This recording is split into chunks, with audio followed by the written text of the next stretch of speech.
Whole sports all plays. Yeah. Whole sports all plays. Whole sports all plays. 365, we making a place. You talking the game, get you through the days. We're high in the court, the dime in the lane. Variety topics, living the same. All presentation, sports information. In the airways, taking the nation. All sport, all plays, like working your faces. Grace at the field, so tie the laces. Whole sports all plays. Yeah.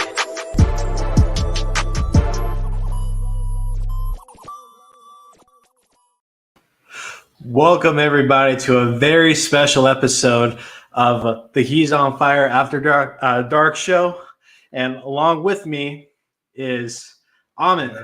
Amit, how you doing, man? Man, I'm doing great, man. I've had a great, blessed Father's Day. Just I had a Top Golf for a long time, getting pitcher after pitcher. So it's been great, man. It's been great. And I get to do this with you. How's your swing? Like have you golfed a lot?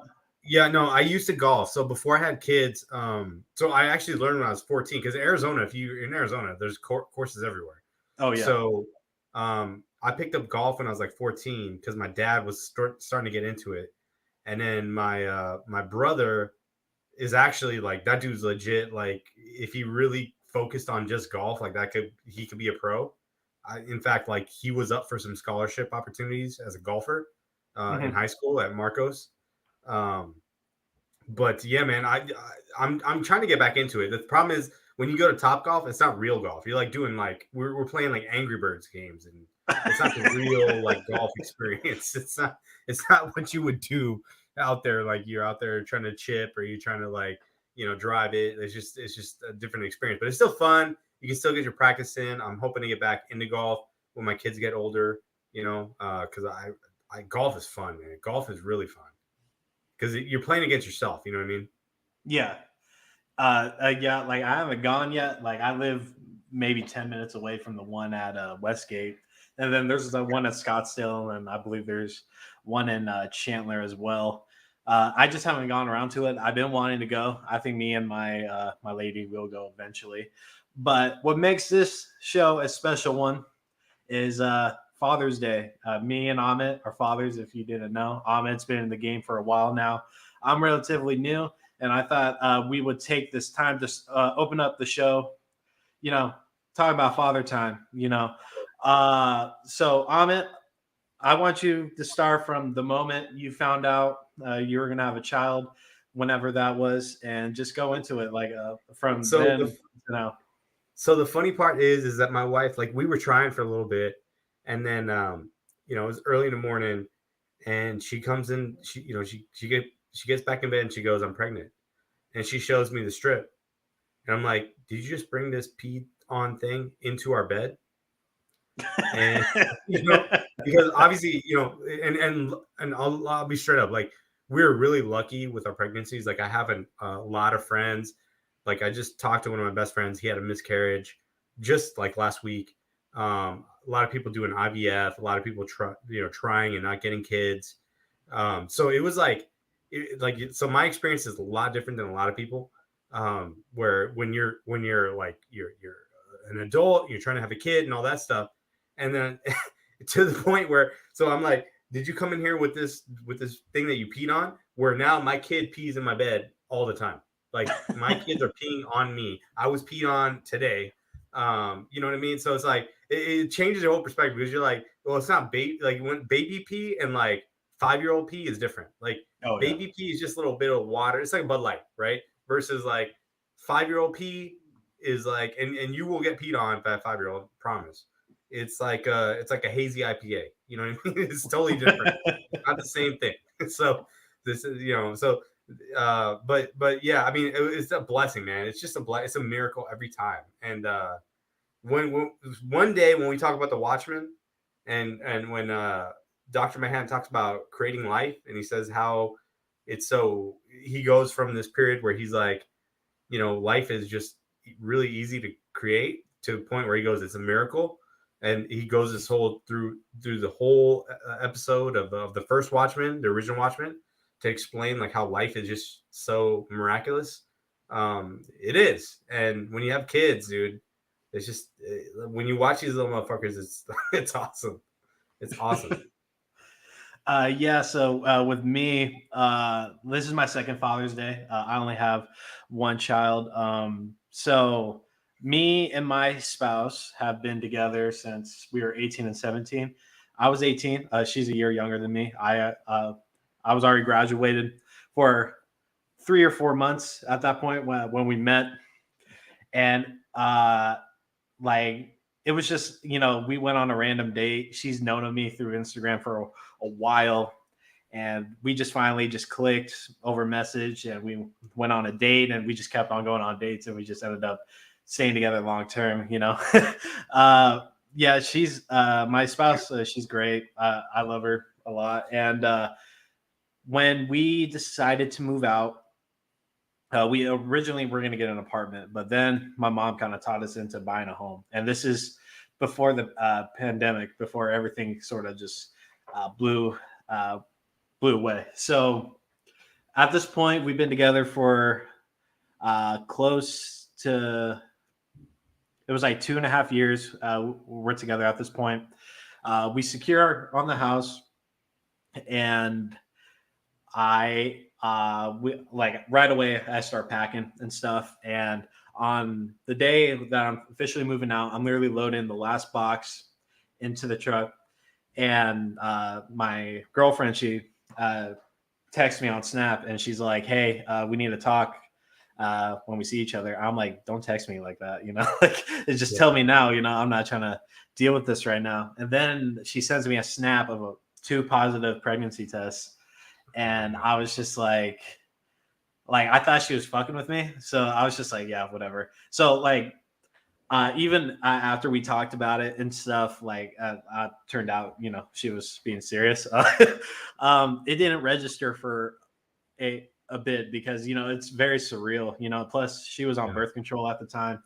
And like, this baby just sort of slipped through the cracks. And, yeah, when we decided we were going to roll with it, like it finally like sunk in the baby shower, and I was seeing all the stuff. I was like really, really happy. I was really looking forward to it.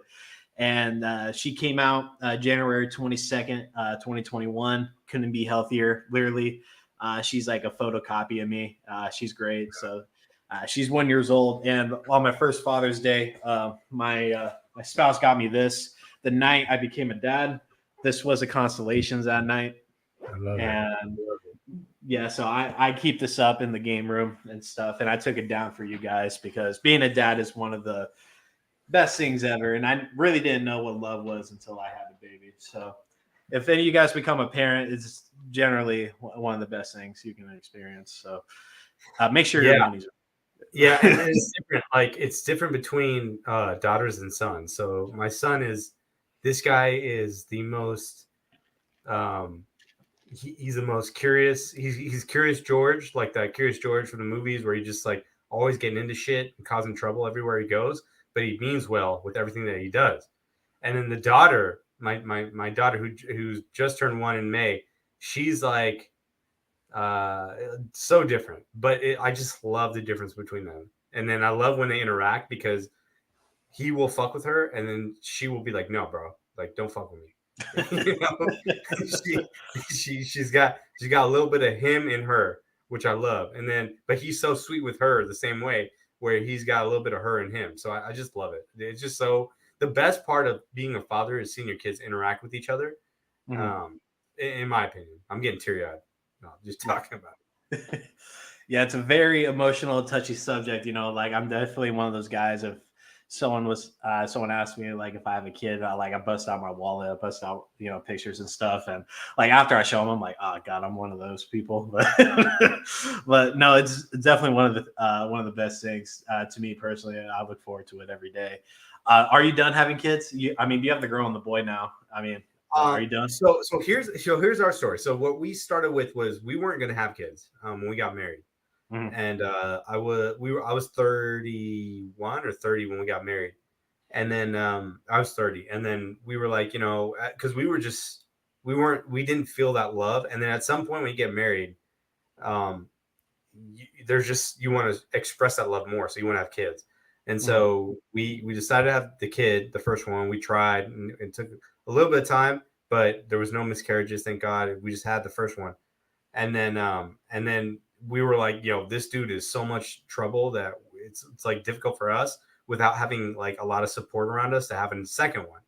And then what happened is that COVID happened actually, and we're like, yo, this dude needs a homie. Like he needs a homie to ride with. So so then so that was like March of 2020, and then we got pregnant in September of 2020, and then we had a kid.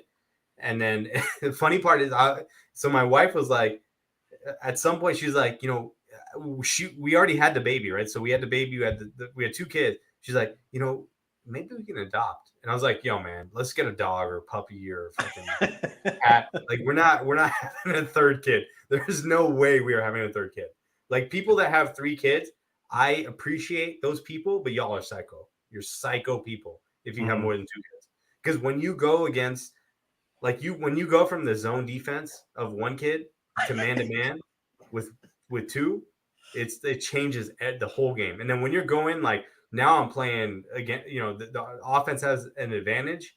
It's I don't even know how they function. I have no idea. He's on fire.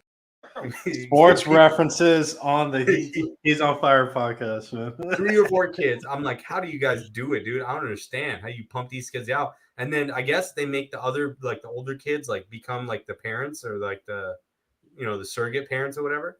But I'm like, my kids would not do that shit. I know that. My son can, like, I put him with my daughter, and they'll be playing for a minute and they're crying. Like somebody's crying at some point. There's always some crying. The dude is 6 and the girl is 1. There's always crying. You know what I mean? Yeah. Like where I come from is I'm the oldest, and I have 3 other siblings. I have a brother and 2 sisters. So, and the youngest is my dad. I had a baby with another woman. And so she half sister, full sister, however you want to phrase it. So being in a family, like sibling group of 3 was normal. And that was in my head going into having our baby. But then after, raising her this last year and a half, 3 sounds like a lot to start over 3 times. Like I want another daughter. Like I was so set on having a son during the pregnancy, and as long as the baby was healthy, I wasn't like tripping about it. But like after having her, I just want another daughter. And we've talked about just stopping at 2 and, just calling it, because we're young. And by the time, they graduate and stuff, we'll be like in our 40s. And like, we're just like, like we're cool, so that's where we're shooting for. But yeah, like 3 kids is a lot, dude. That's 3 kids is a lot. And even 1 kid's a lot, but like, so would you get snipped? You're a young man. My wife is 41. I'm 40. At some point, menopause is going to set in. But that time period between then is where, I basically said, look, I'm wearing a condom. I'm wearing a condom. What's the age difference, Coda? I want to know the age difference. And what do you say? He has 4. He has 4 boys. Oh my God. Yeah. God bless you, bro. Oh, Evan's in the house. What's going on, Ev? Happy Father's Day, man. Happy Father's Day, Evan. Evan is currently flying back to Salt Lake from wherever Evan was. I forget where he was at. But shout out to Evan, man. We wanted to have him on the show today, but he'll be on the next After Dark show. Hopefully we can figure that out. Coda, let me know the age differences. I'm really curious. But like I think eventually I'll get snipped. Like me and my girl, like we talked about after we have the second one, we're gonna go down the line to see if we want to have another one. But she says she'll probably get her tubes tied and I get snipped, and we call it even, and I mean, Daytona Beach. All right. I hope you have fun over there. Yeah, so that was father time, man. Just reminiscing. Like, it's great being a father. That's why we do this show late, because the kids are down, and we can just be ourselves for an hour, Yeah, an hour or for two. sure, for sure. This is the only time we get. Like when you're a parent, you have very limited time, and Nighttime. this is all we get. But let's get into some sports talk. It was a very sad. It's been a very sad 3 days, because we saw the Golden State Warriors win the NBA Finals, and I got mad when I saw the celebration, because it really should have been us. And I can't believe what you are your watched it, thoughts bro. on I it? didn't watch it. I didn't watch it. I didn't watch the ceremony, but of course Twitter is posting it everywhere, and I saw a couple glimpses. I saw Draymond talking shit. I saw Steph doing the CM Punk night, and Klay Thompson, being Klay, and it's a lot, man. It really should have been us, and I'm just beyond disappointed, and I'm ready to put in all of our chips, like to the center, ready to go all in, and I just want to get this championship under our name. How are you feeling since seeing that, man? So I'm still, like I said, I'm still broken. I mean, I told you every time we do a podcast, I'm going to tell you a comparison. So I think I made the Game of Thrones comparison. Can you hear me? Remember Yeah, that? that's the I made age the Game difference of right there. Thrones comparison. I made a couple other ones. The one I'm going to make is like, have you ever had like your earbuds and like you lost one Yeah, and you're like, where the hell is it? Where the hell it go? And like that's what it was for me for this Sun season, where I'm like, I'm missing an earbud. Like where the hell did it go? What happened? Like I can only listen on one ear all the time. You know what I mean? That's what this season felt like. I felt like they missed a golden opportunity to win our first championship. I feel like we're talking about that now for last year, and then maybe the year after we lost to the Bulls. Like there's been a couple opportunities where the Suns could have won a chip and we didn't get it. I'm still in a bad place, but I'm in a point where I can start to listen to podcasts about basketball and start to enjoy it a little bit more, because I did listen to the Bill Simmons podcast after, because it's fun to hear somebody's, like when he's supporting the Celtics and they lose, and I can be like, okay, well I can relate, a little bit. As far as the Warriors win it, so there's some dude in Twitter, he's trolling me specifically about the Suns. I can't remember his name. I didn't even try to remember his name. He's trying to troll me and be like, well, because what I literally did was somebody put together a really good thread on Devin Booker and his career and his arc and all that stuff, and then I was just like, I'm bookmarking this for the finals when we get to the finals, right? And this guy's like, sheesh, and I was like, I mean, I didn't respond. I'm like, I don't have time for that shit. But this is a weird season because the Suns were the favorites the whole way through. The money line on everything. The Suns were the favorite, and they didn't pull it off. And the way it ended was like we still don't understand it. And honestly, I don't even know if I want to understand it at this point. I'm just like, it happened. It is what it is. How do we rebuild next year? But to the Warriors fans, I mean, I'll say this. I mean, look, dude, you guys didn't exist like 10 years ago, right? Like you guys came out of nowhere to become this fan base. I've been a Suns fan for, if you can tell me that you've been a Warriors fan for over 30 plus years, then you can fuck with me. But if you're not that, I don't want to hear from you, because I've been a Suns fan for over 30 years. You know what I'm saying? So I don't want to hear from them.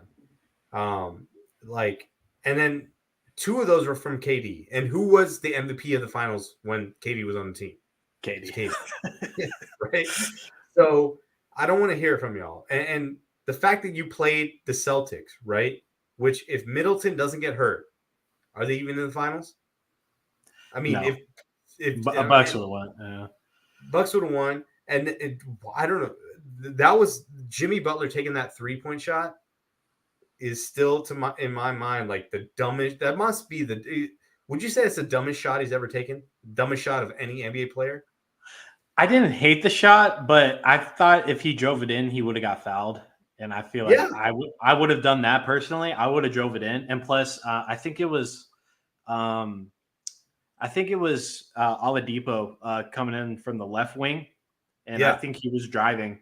So I don't know. Like I mean, me personally, knowing how I play, I would have drove it in. But it's wild, dude. It's just wild how the NBA has become. And you know what's funny is that game he took a couple of those 3-pointers and made them. So I think he thought like, yo, I can make another one. But it was just a stupid shot for him. For him, yeah, the for guy, him, the yeah. physical dude that can finish at the rim, that can dunk on people on ease, and he decided to take a three. And I just thought, you know, like he want to be a superhero, you know. So I think when we look back at this season, I mean, it's tough because I always go back to like you have to get your warts, you have to get your playoff scars, and the Suns have them. They have playoff scars. This is facts, Evan. This is facts. If you don't know Run TMC, you're not a Warriors fan. And that squad was a first round exit too, by the way. Yeah. So I mean that was a fun team to watch, but they got washed. Mm-hmm. So I'm hoping that this is the Booker superhero origin story that we hear. And at the same time, the Suns would be like losing Ayton would be, unless you get back, and there's no way they're going to get back equal value, right? There's no way you're going to get back equal value. I think that you have to find a way to come to terms with him. And if it means that Chris Paul goes, I will take Ayton over Chris Paul all time, every day, 24/7, 365, because I think that Chris Paul has already shown us in 2 years that he cannot finish a playoff run, whereas Ayton just needs the ball more. And that's a really simple way to say that. But I think that for everyone involved, we all know that Booker is the guy. Booker is the one guy that we're going to center around. And I think if you pair him with Ayton versus pairing him with Chris Paul, you're not going to get the same results. Because if you look around the league, like there's nobody like Ayton in the league. There's nobody offensively diverse as him, as being the big. They're either 3-and-D guys or they're finish at the rim guys and D guys, but there's nobody that can do all of it. So I would just pay him his money, and if he doesn't want to be here, you can always trade him. Right? Right, yeah. Lakers aren't getting Beal. Rolling with Westbrook. Lakers are. I don't know what the Lakers are gonna do. Dude, I watched the last 3 finals games with a bunch of my Laker friends, and they're just like, dude, they were so all in on the Warriors, and I'm like, this is really funny. That's gross. That you fools are just like, you want the Celtics not to win so bad, but it's the same way for us, right? Like when we see the Lakers lose, we smile. Yeah. Like I smile from ear to ear watching the Lakers lose.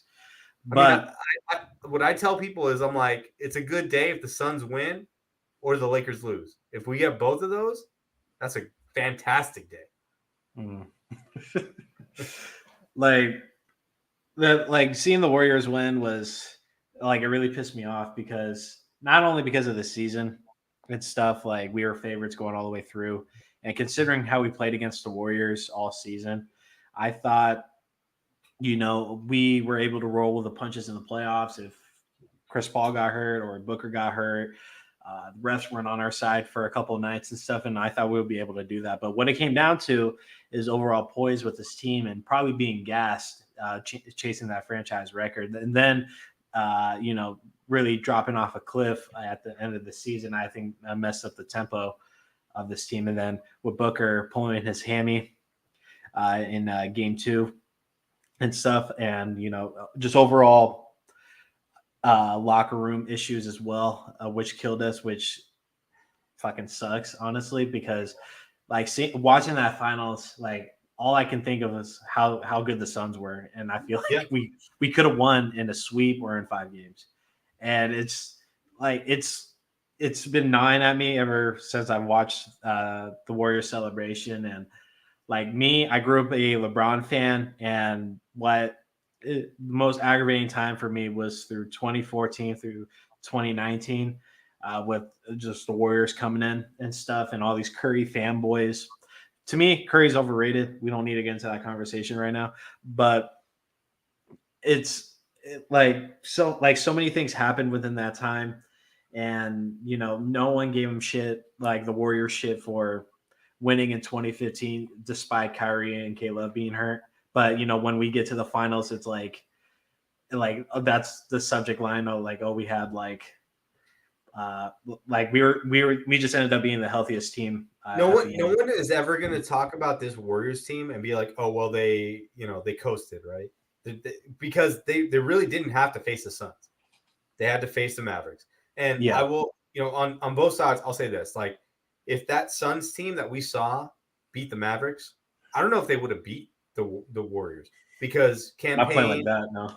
Yeah, the way they were playing, like it wasn't going to work. I don't know if they would have beat them.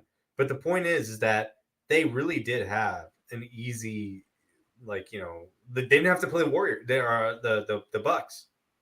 If they would have played the Bucks, bro, tell me how they're going to stop a Chris Middleton, Giannis pick and roll action, either side. Either one of them running that pick and roll. There's no way they're stopping that. They weren't driving it. They weren't driving it. They weren't taking mid jumpers.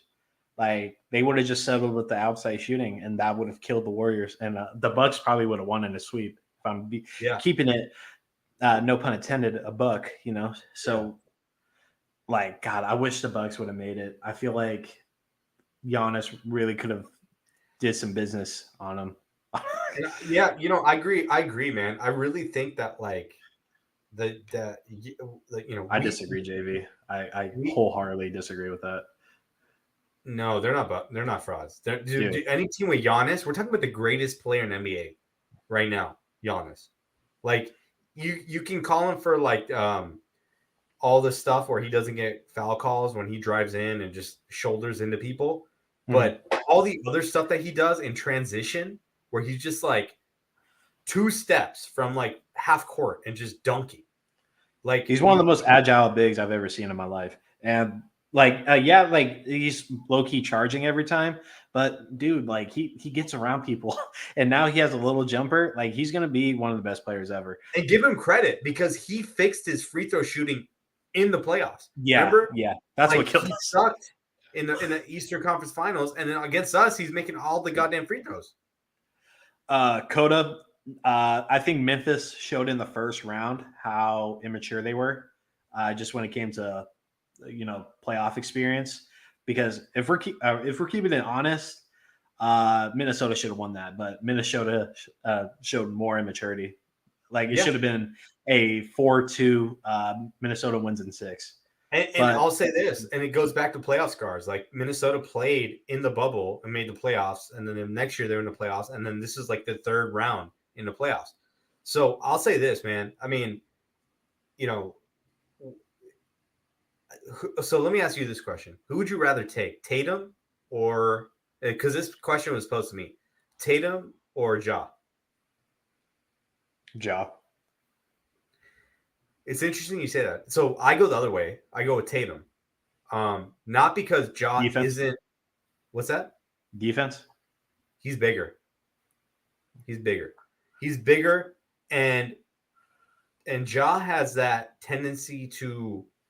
He's got that Derrick Rose tendency where, like, he plays like 6th gear all the time, and you never know when he's going to get hurt. Like, you feel like he's going to get hurt on a lot of plays, the way he jumps around. Tatum is just bigger, stronger. He plays better defense. His offensive bag is garbage. What we saw from the finals, like, I don't know what's wrong with him. I'm assuming that he got hurt. I'm just going to assume that for his sake.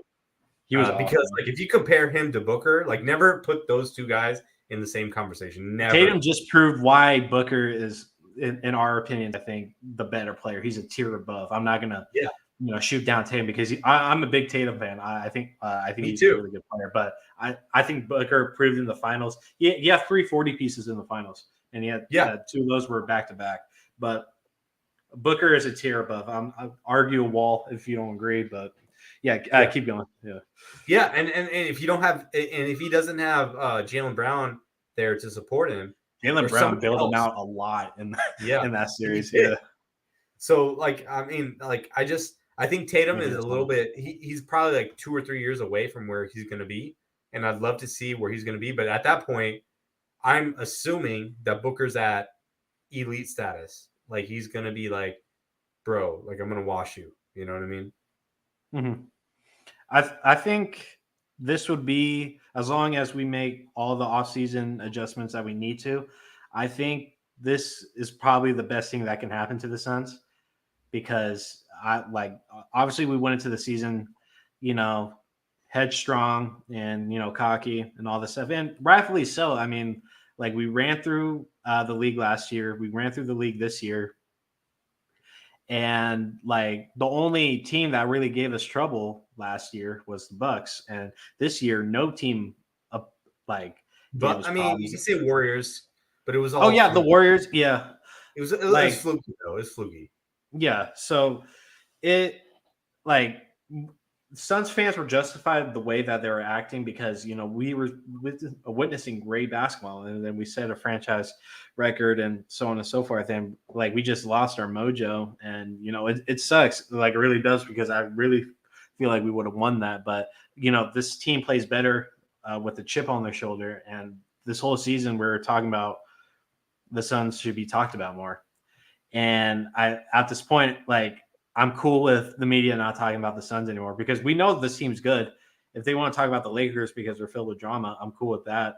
But like, this team plays better when there's a chip on the shoulder. They have something to prove.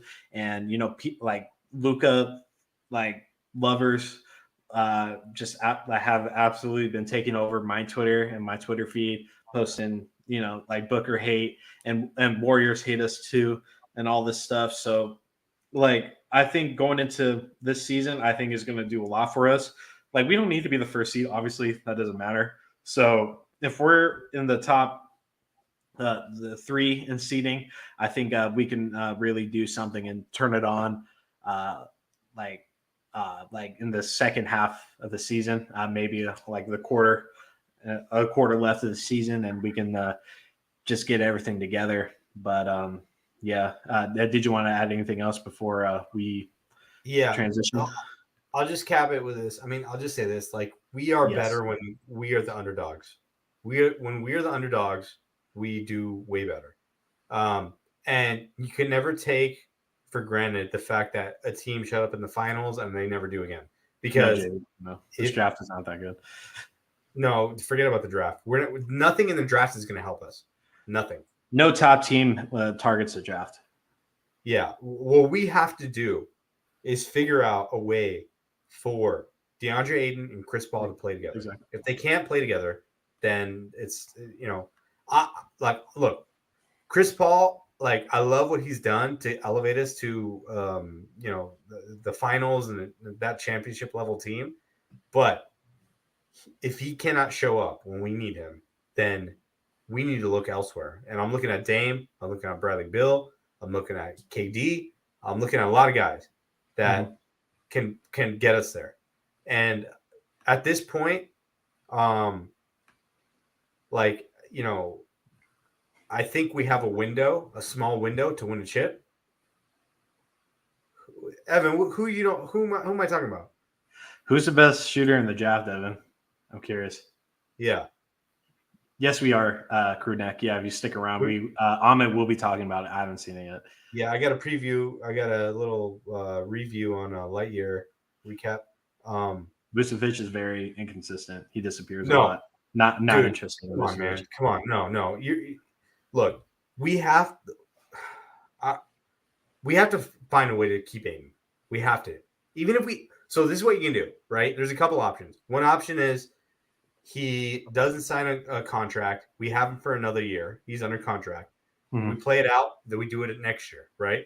Another thing is he signs, and he's good with us, and we do it. Another is sign and trade. Sign and trade options. There's the Miles Turner one keeps coming up. I don't like that at all. The Vucevic, like fuck that. Like nothing. Like there's nothing out there where I'm like I'm getting the same comp from him, from someone else. The Johns Collins one, I don't like that. This is the only reason why JV said Vucevic is because you want. Yeah, I know, bro. I appreciate the hustle, JV. JV just wants to snatch us, man. That's what JV wants.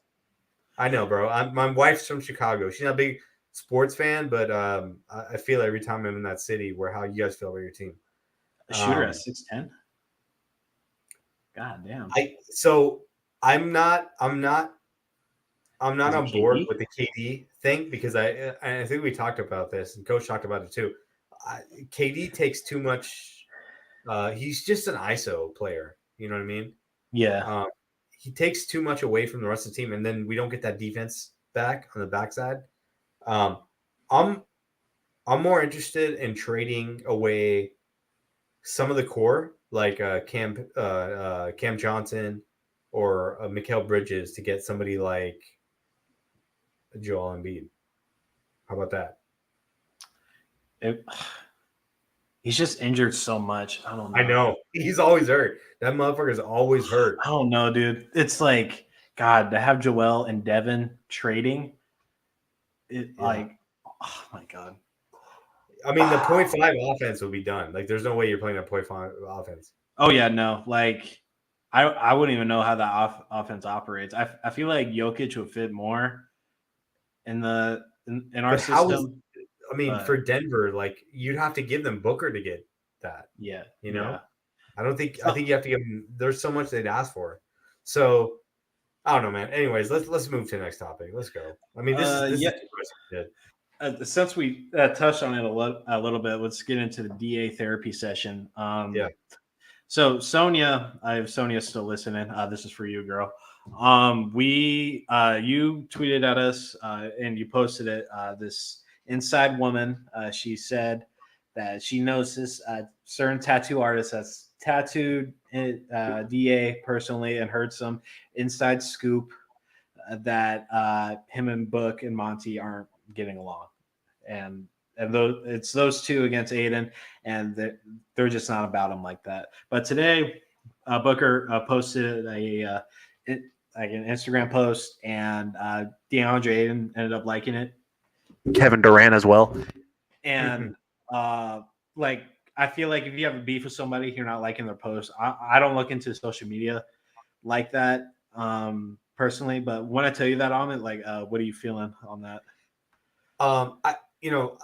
There's always that sort of thing, but I really think it's like trivial stuff that you can fix. Like, I still think that you can have I really think the conversation has to happen between Chris Paul and DeAndre Ayton. Those are the two people that need to get together and figure it out, because I think Book is already, he knows what the deal is, man. He's like, bro, I really think that if Booker had to choose between Chris Paul and DeAndre Ayton, I think he would choose Chris Paul. DeAndre Ayton. I think he would. From the fact that the age difference, the fact that there's like just a lot of unlocked potential in that guy, and then I just think they're younger, like they can vibe. You know what I mean? And I know Booker's like a little bit of an older soul. And all that, and there's a reason why that Chris Paul ended up on this team. But the fact that if these three guys can't figure it out, like it poses a question of what is Cam Johnson's role on this team then? You know what I mean? Like, how can because he needs touches, he needs shots, he needs pick and roll action. Same with Mikal. Like, I just like it. I really think that Chris Paul has really dominated the offense way too much. And now at his age, he has to lean back and be like, yo, man, like we got some dudes that can do some shit on this team. We can't just be about me doing it. And then you know, and it's, you know, amazing when he goes like whatever he did in the second round or first round playoffs where he didn't miss a shot, right? But DA didn't miss a shot either, or he missed like one or two shots. It's just like, bro, feed that man, feed him, pay that man, pay him. No, I 100% agree. It's like there's so many different like lanes you can take this conversation. We were preaching all year, feed DA. I mean, even last year, we were just like, feed this guy, and he's going to develop. And we've seen the last 3 years he has developed. He's become a top 5 center in the league, and they're very hard to come by. He's a very competent guy. Yeah, his hands were bad for a long time. His IQ wasn't necessarily there, but it's grown a lot. And Chris Paul has a lot to do with that. But at the same time, like Chris Paul is very ball dominant. And when you're not using a top 5 center, he's just sitting down there, he gets bored. He doesn't feel utilized. And when he wants to get cooking and he's not given the opportunities to, frustration builds. And he's a young guy. And I think with Chris Paul coming in, definitely took a toll on him mentally. I know Chris talks a lot of shit. Like I've been to a Clippers game and I sat relatively close, and like you can tell who's yelling on the court. You know, I'm not going to say who it was, but you know, Chris is a talker, you know, and I know he hits close to home and he says what's on his mind and stuff. And I know for sure that took a toll on DA. And Booker, he's built the exact same way. So I know Booker just wants to win. He wants to be cordial. The last thing he wants is confrontation. And Chris wants to win just as bad as anybody. And if Chris wants to win, he needs to take a back seat. And I think the safest way to play this is we sign DA, we give him what he wants,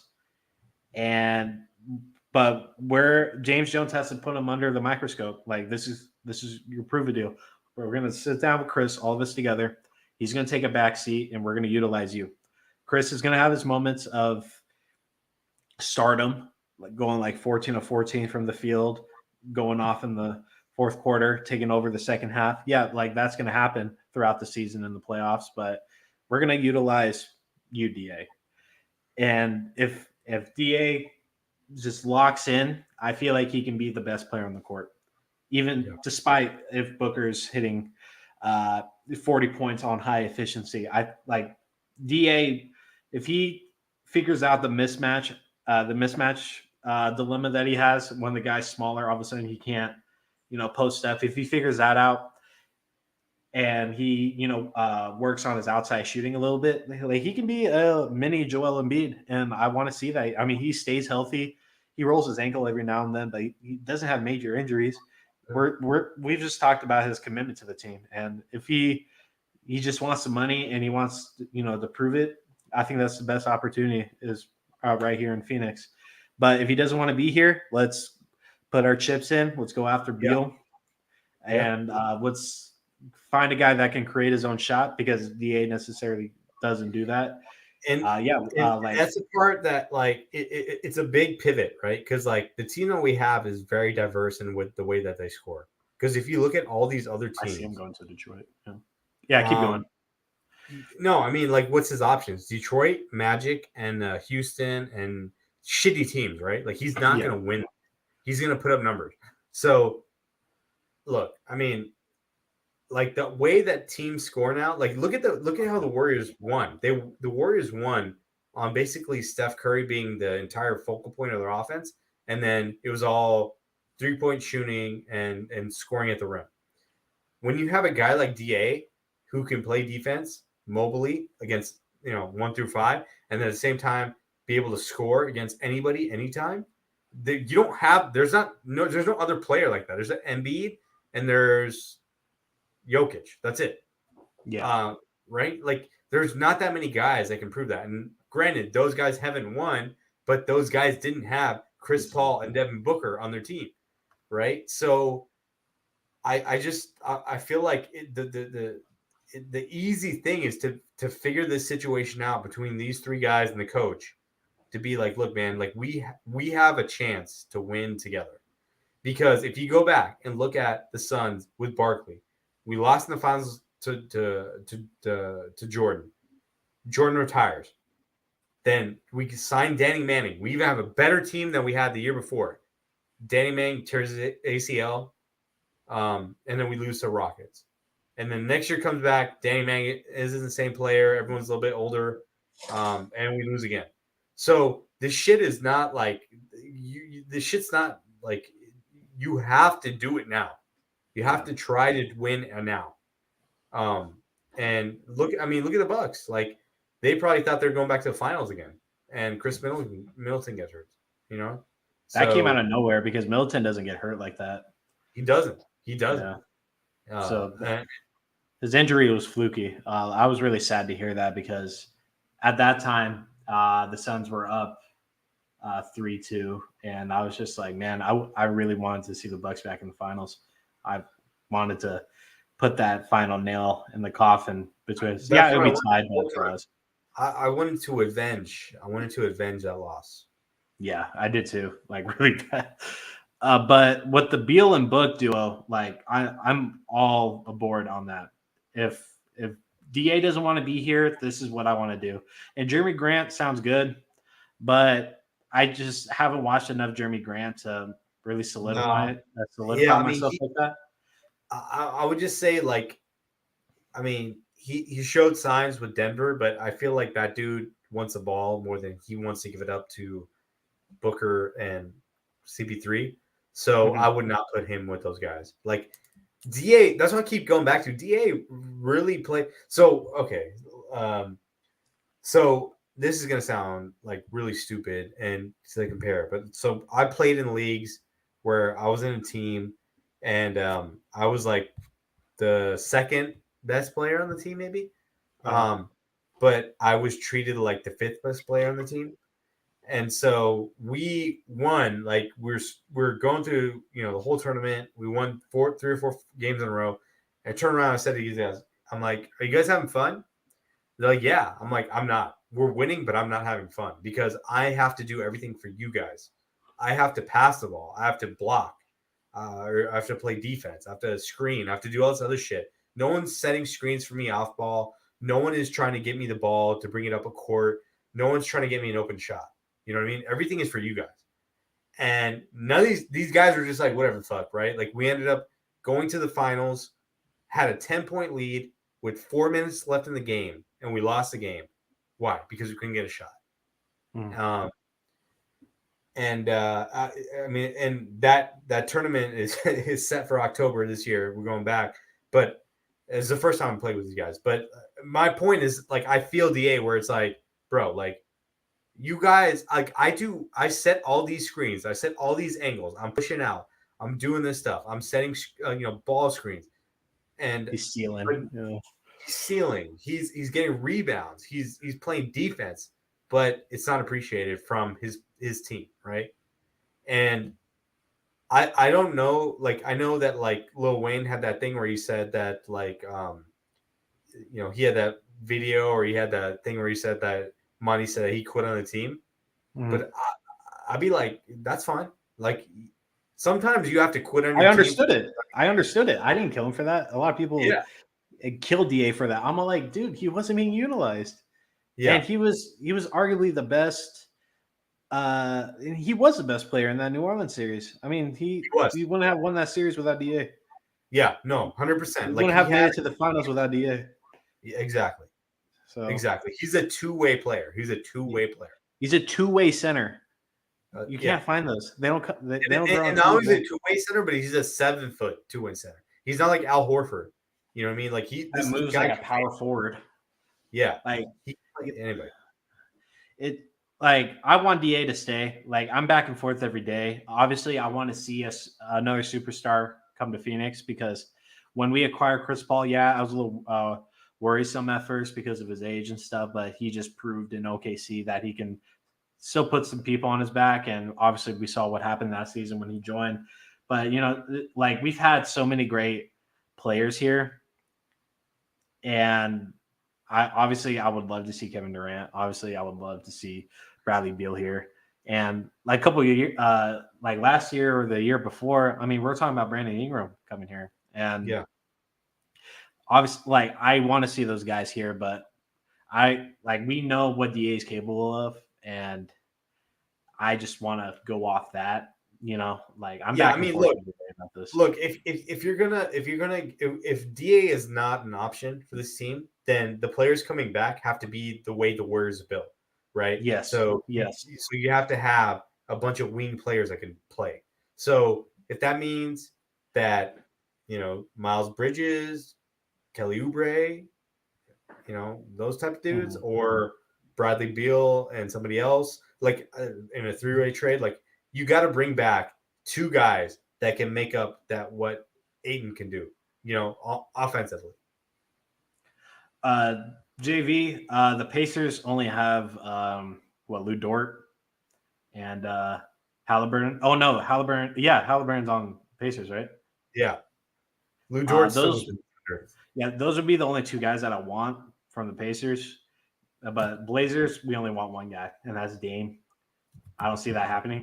He was just in Scottsdale, actually, but I think at AAU tournaments here. So, obviously I would love Dame here. He loves Book. He loves playing with Book and all that stuff. But, yeah, obviously we're not getting Brandon Ingram anymore. They have something going on in New Orleans. I didn't like it at the time. Yeah, obviously, facing them. Sticks too. Sticks has been playing phenomenal. I was a big Sticks fan. But yeah, Brandon Ingram's not coming back. They have something going on in New Orleans. I can't wait to see it flourish. Fun fact: Zion Williamson is 3 days younger than me. Really makes me feel like shit considering how much he's getting paid. But that's either here or there. But yeah, I want to see DA come back. I do. And if that's the best option for this team, James Jones knows. But at the same time, I don't want to get caught sitting on our hands and everybody else blows past us because the Nuggets are coming back healthy. I'm not talking about James. Jamal Murray, Duro. Don't sleep on that. Yeah, we might get some Denver hate throughout the season.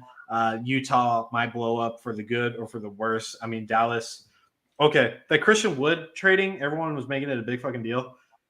There's a reason why Christian Wood's been traded around a couple times. I mean, he plays like Hassan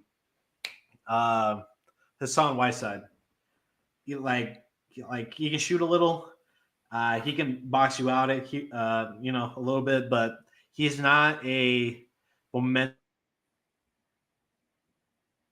changing. And I like his story, but it's a nice piece for Dallas, but what's the difference between Christian Wood and Dwight Powell? They were keeping it honest.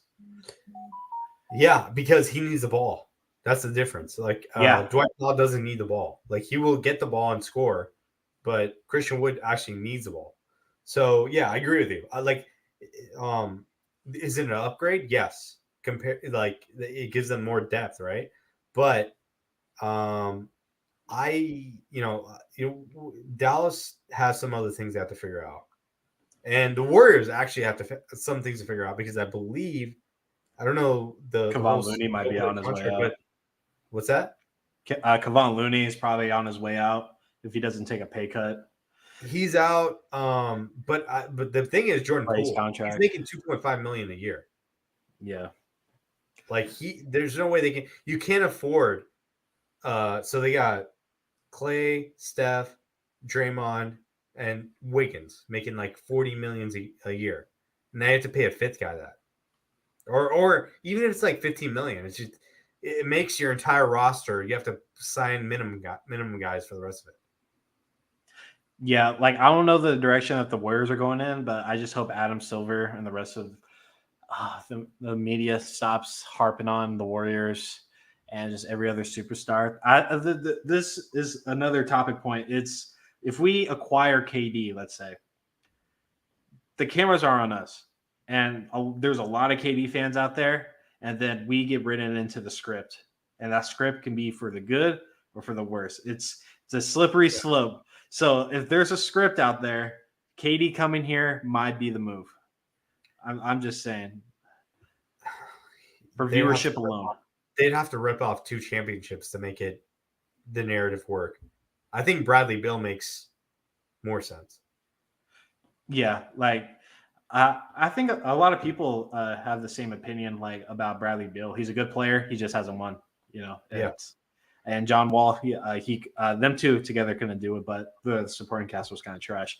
But let's put the basketball and stuff aside. NFL summer camp preseason is going to be coming up soon, so we'll touch base on that a little later. It doesn't look like we're getting new uniforms this year.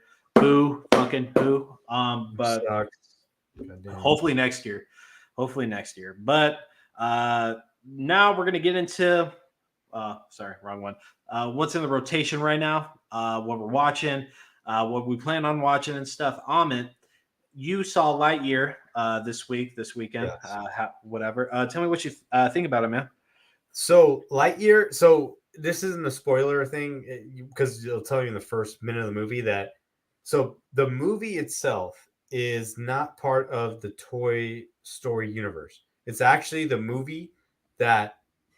So what they say is, and the thing is, Andy watched this movie in 1995, and this, um, you know, uh, encouraged him or whatever to get into Buzz Lightyear as Mm-hmm. a character, and so, which is weird to start with. Like, why wouldn't you include in the universe somehow? So it's outside of the universe, or it's like a movie within the universe, right? Which is also like almost 30 years like from the time the actual movie came out. So the technology, like, it just so okay. So the movie itself was great. All right. I like Lightyear. My son, there. I mean, when you watch it, no spoilers. Like, there's just my son kept asking me like, who the hell is Zurg's dad? Like, who is Buzz Lightyear's dad? Is it Zurg? I don't know what's going on. There's time jumps. Mm-hmm. Um, these guys are never on Earth. They're 4.2 million light years away from Earth from the start of the movie. Uh, but the movie was dope.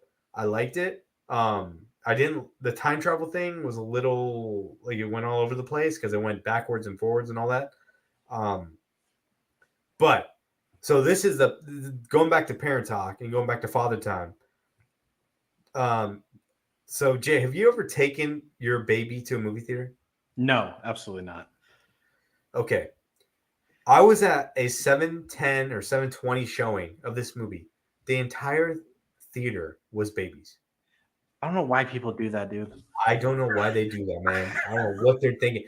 I had a kid like right here. There was a toddler putting his head over here. Hi, like talking to me, watching the movie, kicking my seat, doing all sorts of shit.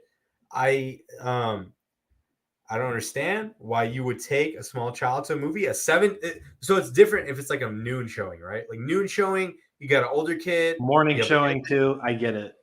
Yeah, Yeah. 7 o'clock showing. Are you serious?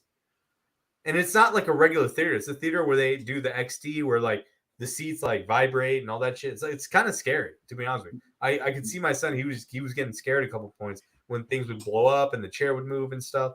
And even I was like, one point I was like, oh shit, like I didn't realize it was gonna happen. But Lightyear is great. I think everyone should go see that movie. It's you think it's a kids movie, but it's actually a little bit more where you have to put your mind and you're like trying to put the math together to figure out the time sequence. It has nothing to do with Toy Story, nothing to do with Toy Story. Zero.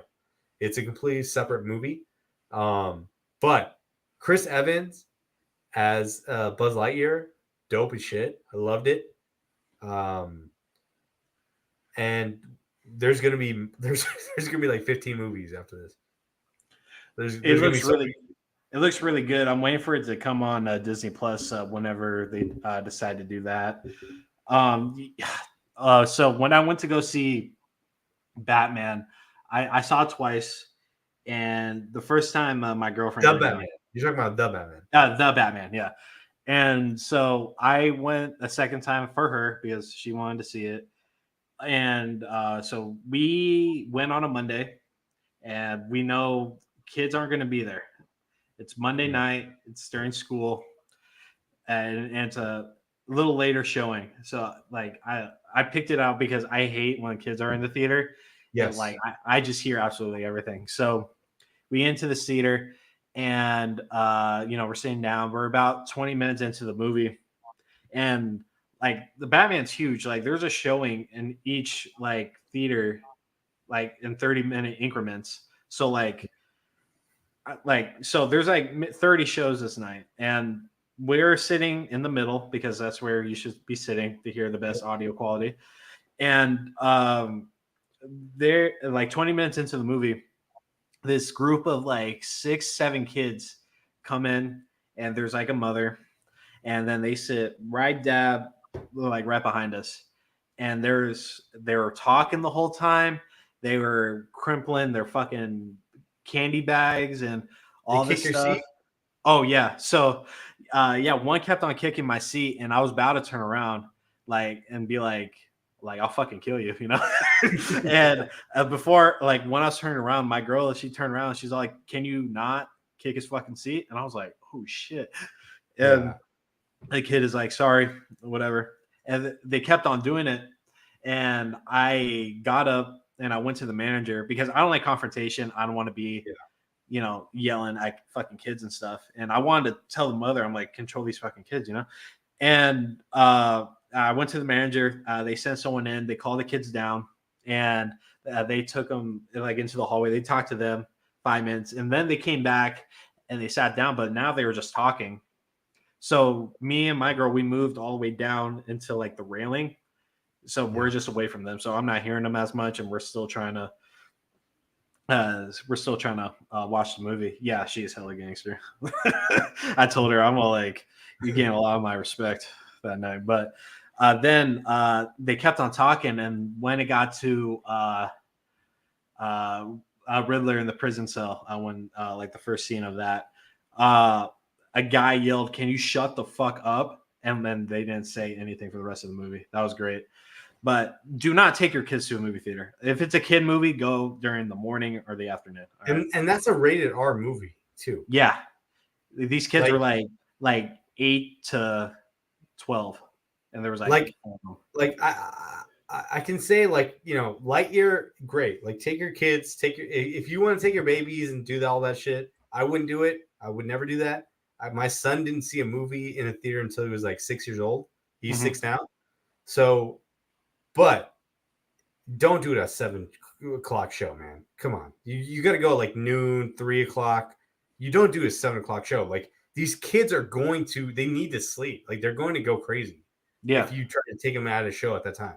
Yeah. Right. Like, it's stupid. Like, what are you thinking? And there were some smart parents that like took their kids to like they're trying to watch it from like the pathway in. They're like over there, like trying to like, okay, like calm the kids down. And there was people behind me that were just like, the kids that come in like, hi. I'm just like, what the fuck are you doing, dude? Like, kicking my chair. And where's your parents? I'm looking back. I'm doing this.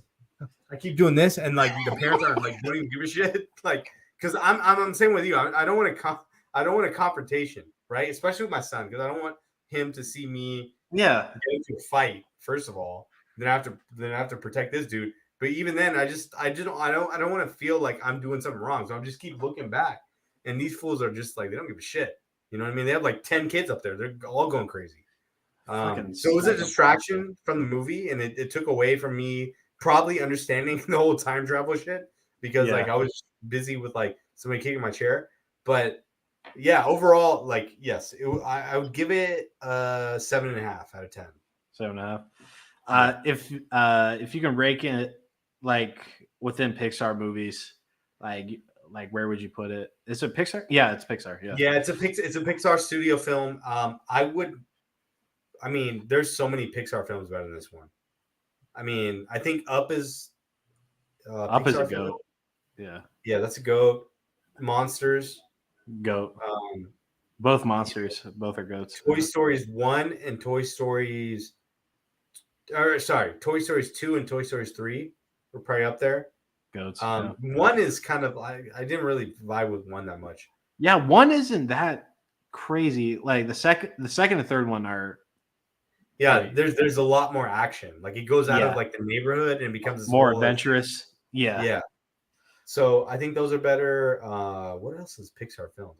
I have to look it up. Let me look it up real quick. Let me see. Do it. because Pixar has nothing but dubs. They've rarely missed. So and it's good for like adults and children. You can watch together. You know what I mean? It's not like a kids movie. that's what they're great at. It's Yeah. at making everybody included. Oh, Cars. Cars. 1 Yeah, and 2 I were would good. say The third one was trash. Cars 2 is Cars 2 the one where they go to Europe? Yeah. That is terrible. That's just terrible, dude.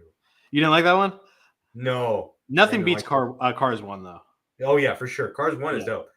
The whole experience, if you go to Disney California Adventure and you experience the Cars 1 ride, like it puts you back in that world. Like I just love that. I love that movie.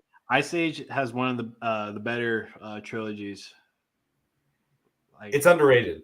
Yeah, it's underrated for sure. I feel like a lot of kids now won't appreciate it, but when I was younger, Ice Age was a shit. Yeah. I don't remember. I think I saw the first or second one, and I don't think I finished the trilogy. Coco, so this is another parent topic, real quick. Yeah. When these movies come out, do not watch them alone as an adult or with your spouse. You watch them with your kids. Yes. Because you're going to watch these 15 times. So there's no reason for you as an adult to see this movie and enjoy it. You are not going to enjoy it. You're going to enjoy it through your kids. So just watch it with them motherfuckers. That's all. Yeah, that's what I'm doing because my baby's now she loves Monsters Inc. now. Like I've watched it at least like 30 times in the last 2 weeks, and like it's one of my favorite Pixar movies. So I don't hate it, but like it's a great movie. But Coco, I don't know if you saw it. Coco is great. Wally's kind of underrated. Wally's the best. Wally's a goat, dude. Is that Pixar? That's probably number one. That's gotta be Pixar. number one. Yeah. Nemo, of course. Incredibles. Inside Out was kind of lame. I'm not gonna lie. I liked it. My son loves that movie, actually. Like it's a cool concept. I feel like it just missed for me. Yeah, I think so for my son, for him, his problem is he doesn't understand how to tell us how he's feeling.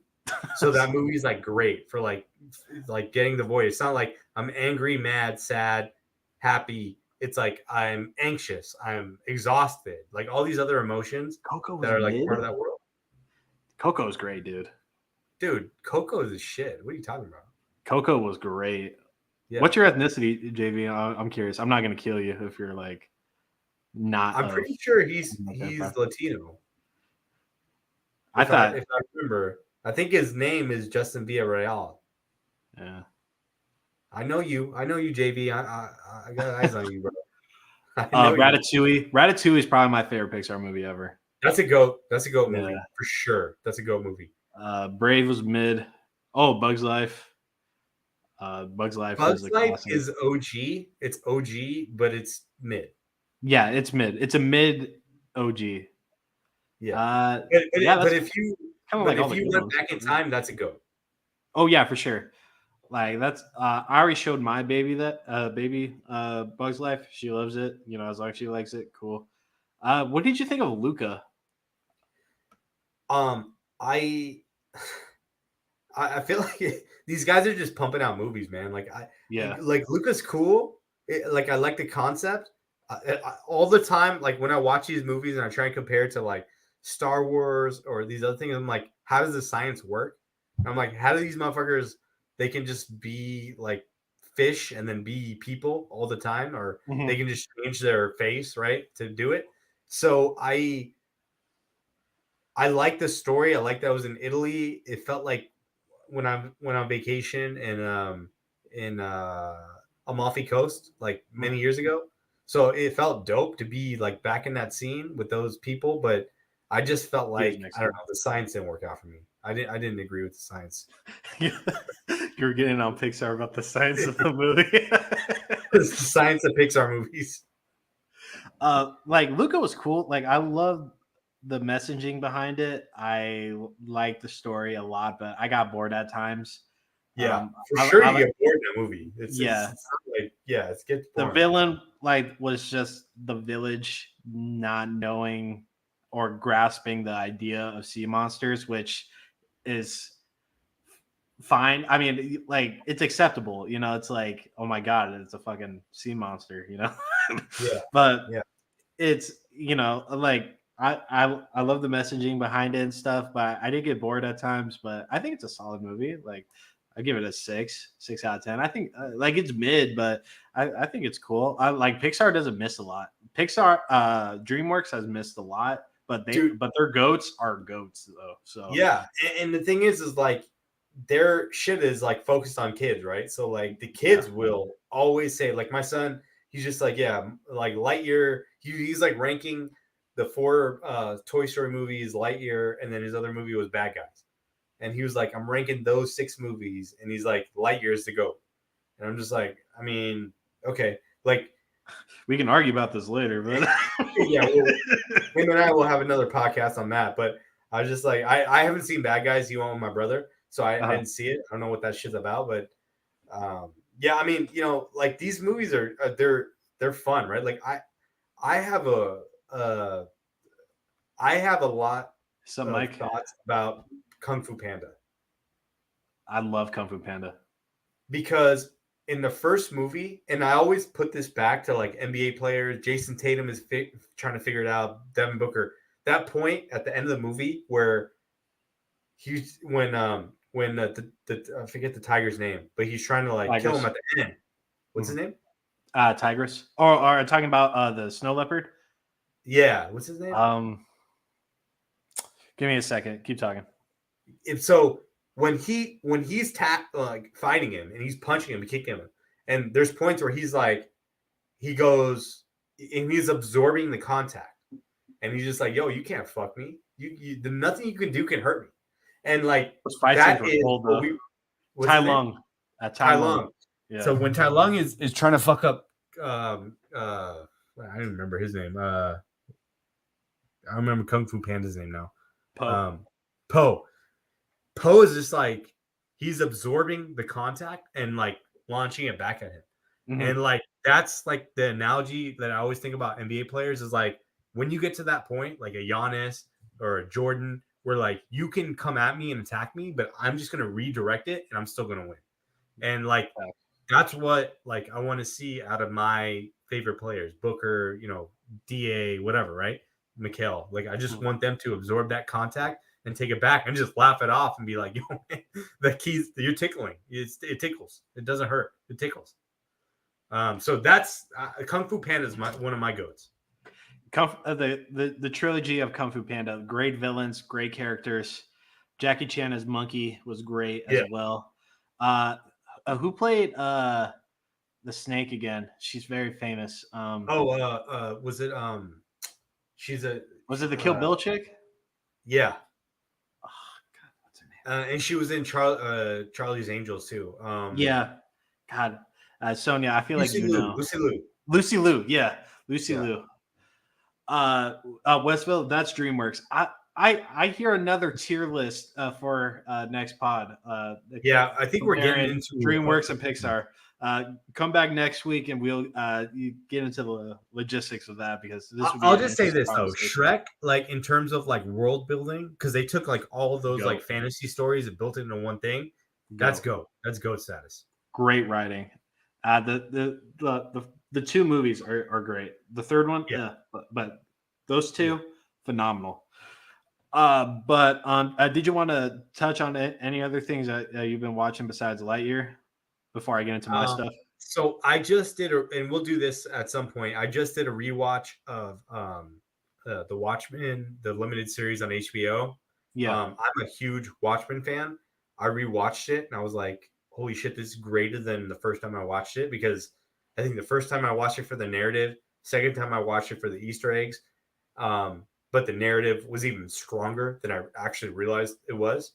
So that show, I will say the best show on TV right now is We Run This City. It's a limited series on HBO Max. It covers Baltimore crime, basically their gun trace task force, their elite gun team. They basically take guns and drugs off the street. It's entirely based on what actually happened from 2005 to 2017, the actual like script is written from court scripts, from phone taps, from testimony. It's not fake. Like, so if you watch The Wire, this is The Wire's favorite son, this show.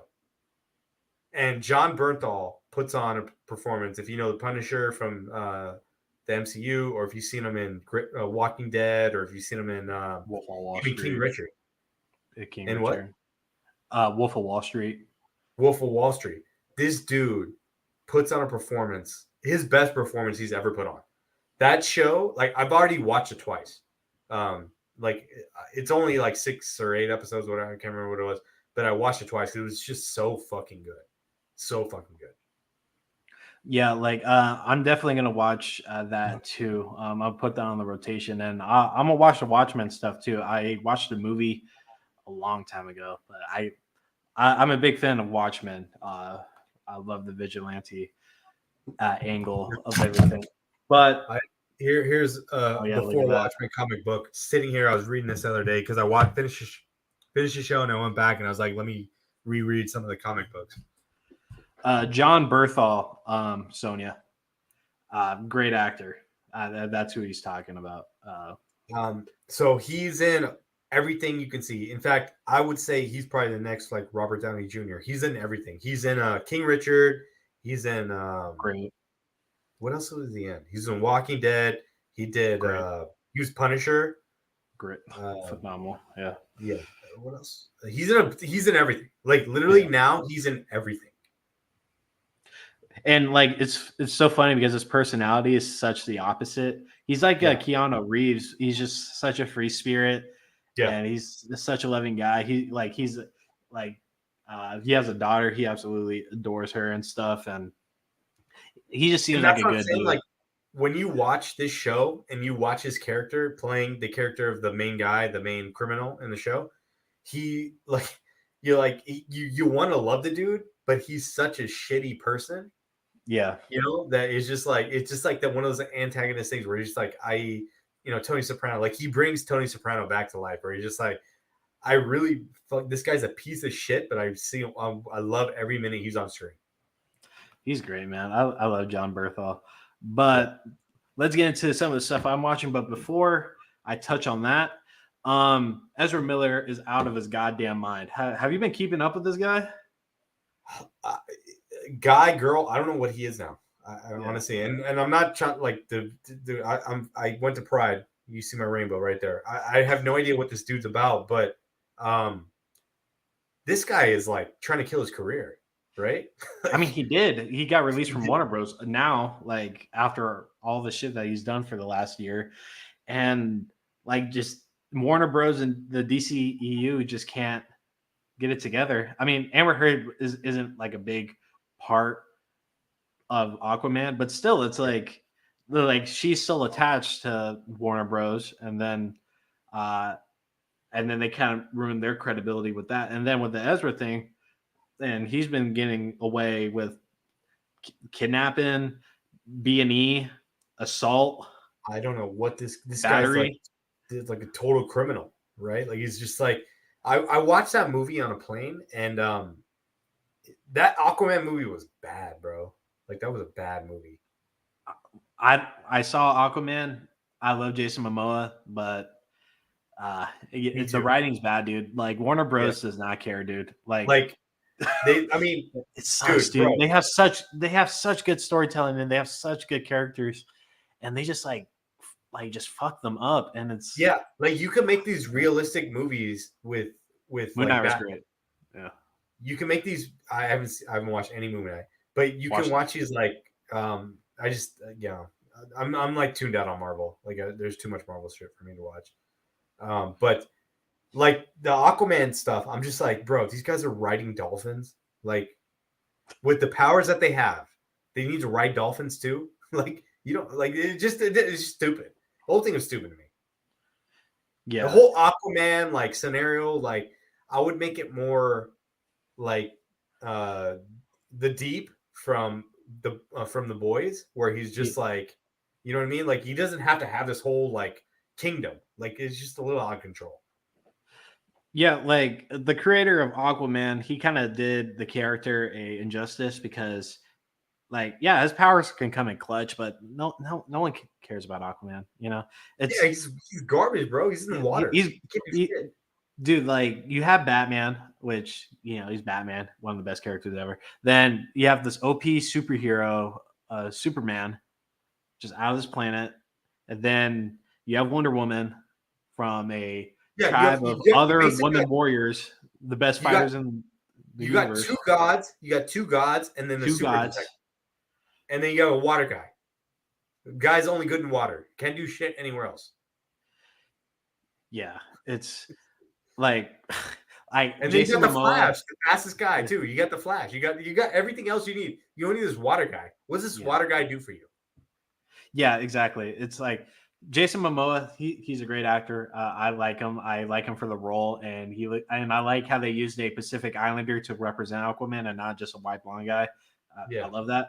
But like they wrote him into a corner. Like Aquaman isn't going to launch, but they do have Black Adam with The Rock coming out. I'm actually excited to see that. I want to see Dwayne in a serious role. In a sense, he really hasn't done those. Everyone in the comments is talking about goats in the actor and actress world. We can touch that a little later if we have some time. Yeah. But DC equals dumb cinema. Like DC has the better characters between Marvel and DC. They do. Villains, storylines, origin stories, everything. Like even the cities, Metropolis and then Gotham. It's Kryptonia. Like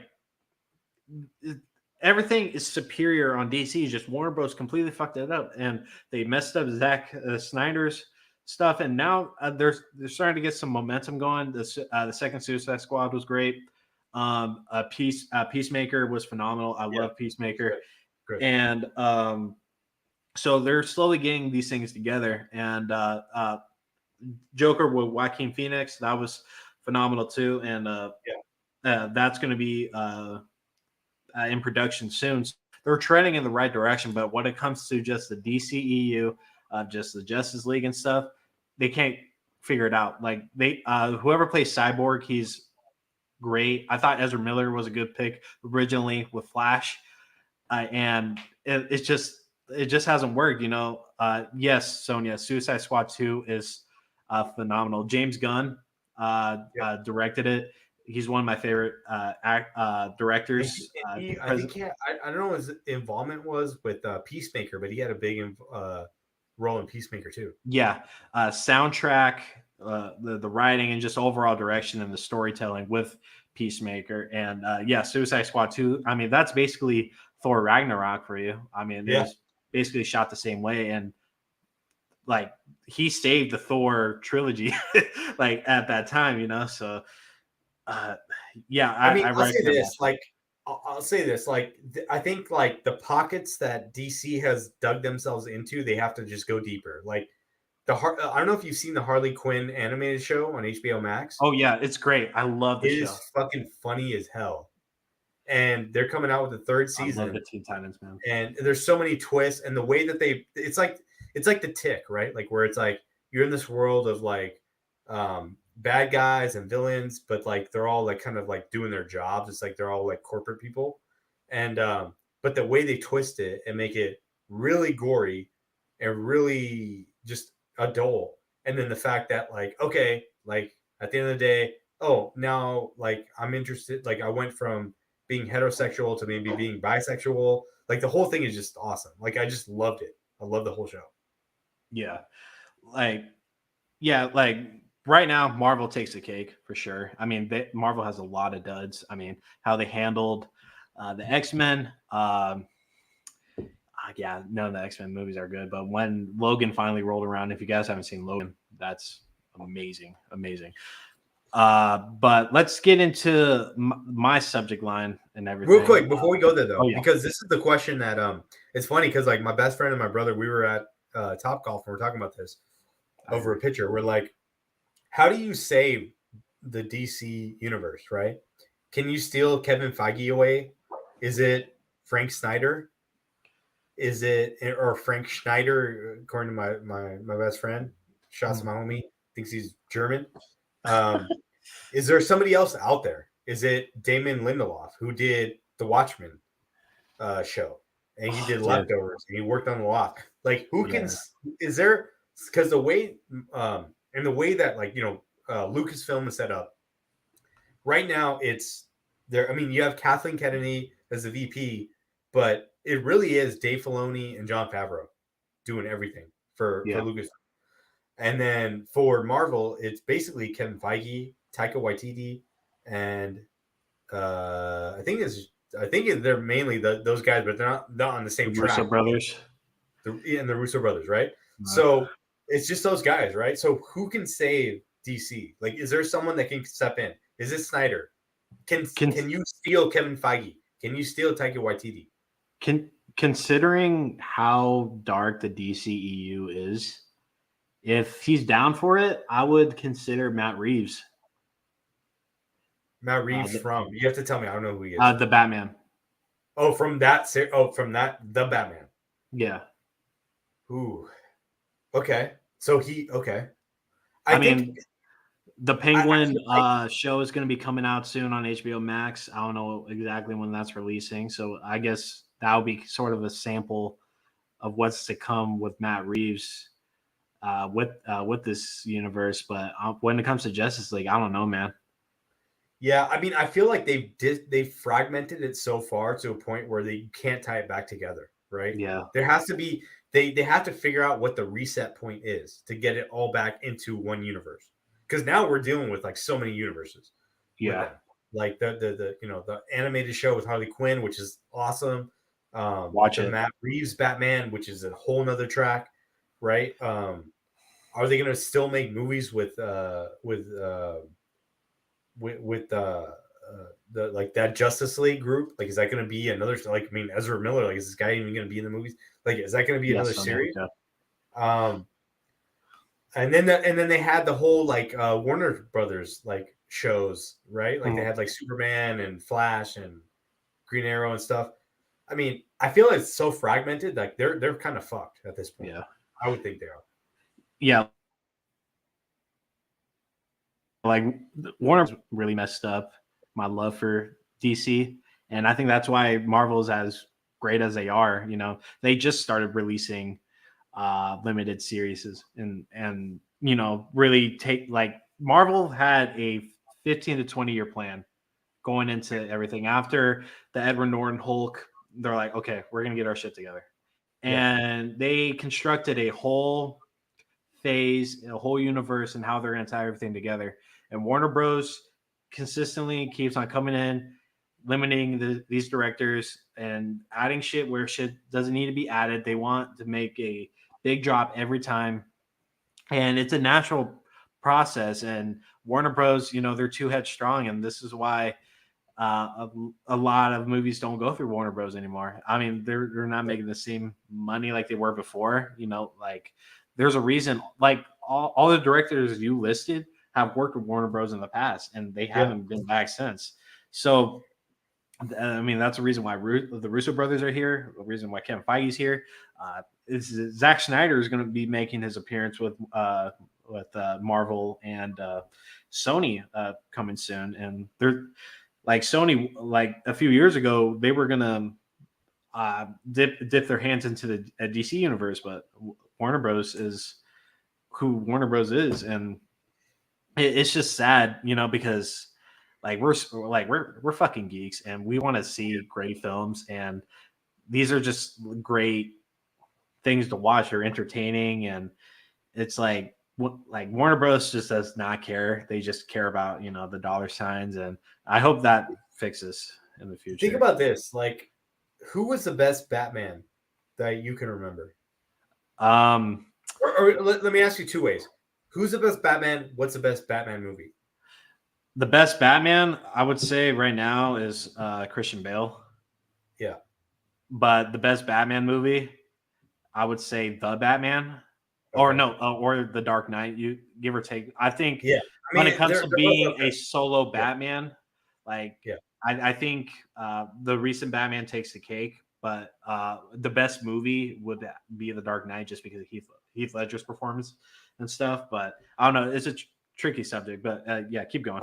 It is. I mean, I think The Dark Knight really is like what we always wanted to see from comic book movies, right? Like you get this realistic approach. You have a really good Batman. You have the best villain of all time, and Heath Ledger as the Joker. And then you see all these movies trying to like up it, right? And I think the Batman is a fucking awesome movie.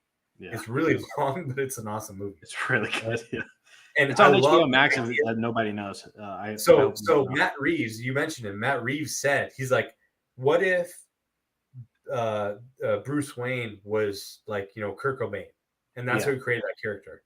And for me, I grew up in the 90s, so Kurt Cobain is in my heart. So his music, and when they have, the 2 drops of like Nirvana, the covers, like it was just insane. Like I loved it. But it was too long. It was too long. If they cut 15 minutes out of it, I feel like it would have got a 10 out of 10 rating from a lot of people. Yeah. It definitely was too long, but I was intrigued the whole time. Like I wasn't bored at times, but it did run long, I will admit. But I mean, I was entertained the whole time. I don't necessarily want to be sitting in a 3-hour-long movie unless if it's like the end of a trilogy, then that makes sense. I mean, I get it. Harry Potter was split in 2 parts with the last 2 movies, so I mean, I get it. No, I mean, and it's funny because we were talking about this. Is like all the movies now. Like, can you find like an 80-minute movie? Like, there's no movies that are like 120 minutes or 80 minutes. Everything is long. And then when I was in the theater to watch Lightyear, the other thing was P-Dog just jumped in here just to say this. Oh man, yeah. I mean, nice to see you in here. Yeah, trust me, dude. There's no fans of Robert Silver here. But I mean, it's funny because like I watched a movie and what they did was they had the act, like they were trying to make us stay in the theater. They were just like, hey man, like they had the actors come out and they were like, it was Chris Evans and the Kiki Palmer, and they're both like, hey, like we're presenting to you Lightyear. And then somebody told me the same thing about another movie where like the actors came and did it, and then they did the preview for Thor: Love and Thunder, and they were like, hey, it's better when you watch it in the theater. They're like making the whole point. I'm just like, man, y'all motherfuckers want us in the theater. And I get it. Like, movies are better in the theater. I 100% agree. Yeah. But I was just like, it's a little over the top. Like, you really are trying to get us in the theater. Just to touch on this, I agree with you on it. Prequels, I'm totally cool with. There's some movies that don't need a prequel. And what prequels are we talking about, though? I'm assuming Star Wars, because that's the only prequels that I know of. But I mean, if we're talking about animated, I had a big gripe with Despicable Me and them making a prequel and making a third movie and then branching off into the Minion stuff. Like the first movie was great. I loved Despicable Me, but it did not need a second movie. Shrek needed a second movie. Shrek needed a whole trilogy, like the way that they built that story out for the whole kingdom and everything. This whole Rise of Gru thing, because they did that Minions movie, and the Minions movie, like I saw it and I'm like, we're just laughing. We're just here to laugh. There's no story. There's nothing going on. This Rise of Gru thing, my son is like, he's like, bro, like you better get me out in the theater for this shit or I'm going to kill you. You know what I mean? Like he is all about Rise of Gru. And I'm like, this is probably one of those movies where I'm gonna have to be on my phone. Yeah. Like in general, Sonia, like I'm fine with them as long as they're done correctly. There's just a lot of movies that don't need a prequel. And like just for this example, after Step Brothers came out in 2008, there was a big debate on social media and there was Twitter threads and Facebook posts about having a prequel for Step Brothers. And it was almost in production, but Will Ferrell and John C. Reilly, they shot it down personally because they said this movie does not need a prequel. Yeah. because of how great the first one is. Because usually the second one doesn't live up to it.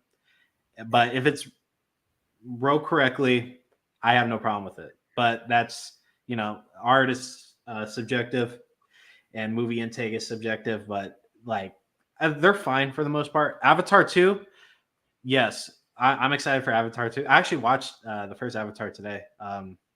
But yeah, Avatar 2, like the 20-year difference, I kind of like. It's not 20 years, but it's been a long time. Are you excited for Avatar 2? So they filmed it where I work, right? Yeah. I wasn't there when they. I mean, I've seen the water tank and like all the stuff they did. So I'm interested in like seeing it from a Same technical dog. standpoint, the movie. Yeah. But like, it's funny because like I'll talk to people at work and we're just like, bro, like this. We're talking about literally 12 years later, you're dropping a sequel on this movie. Like we don't care. Like we're done. Like there's so much better content out there, right? Yeah. That's more meaningful. Like I was cool off the first movie, honestly. I didn't need a second one. Yeah.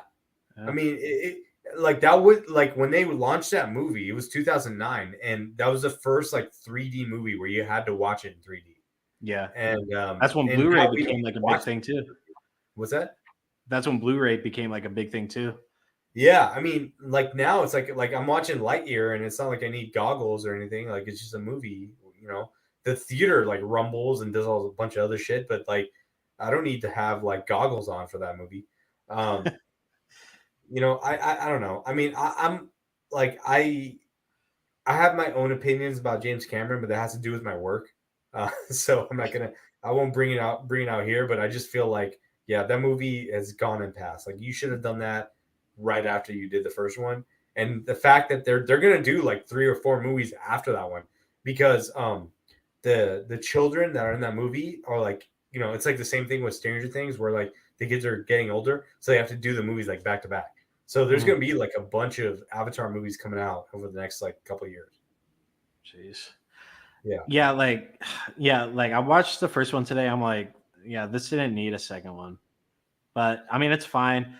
Like I thought instantly about the Incredibles. I don't know why the second one didn't come out a little after the first one. Yeah, it came out how many years? Like many years after, right? And 20 years. It was bad. It was a bad movie. And I don't know, but let me get into some of the stuff that's on the thumbnails. You touched on Lightyear. I've been on an Amazon Prime sort of binge recently. Just trying to find good movies because I do some soul searching, and I came across 2 movies. One, Sound of Metal, with his name is Riz Ahmed and Olivia Cook. Have you seen this movie, Ahmed? No, I've not. I have no idea what that movie's about. Okay, so Sound of Metal is about this duo rock band, and Riz Ahmed, he is the drummer, and his girlfriend Olivia Cook, they're a duo and stuff. She does the singing and guitar play, and he plays the drums. And with these concerts, he has massive hearing loss, like right away. Like, I've heard about this. About this. You know who this guy is, right? This dude was in Rogue One. Yeah, and he was in what's the HBO show? That crime one. Yeah. That one was good. I watched it recently. Yeah. I forget what it's called. That's my guy, dude. This is my guy right here. South Asian. So he has massive hearing loss and stuff, and their sole income is, performing and stuff. And, he's going through the hardships of losing your hearing and stuff, and the operation to fix his eardrums. Like, it's not even to fix it. It's to make it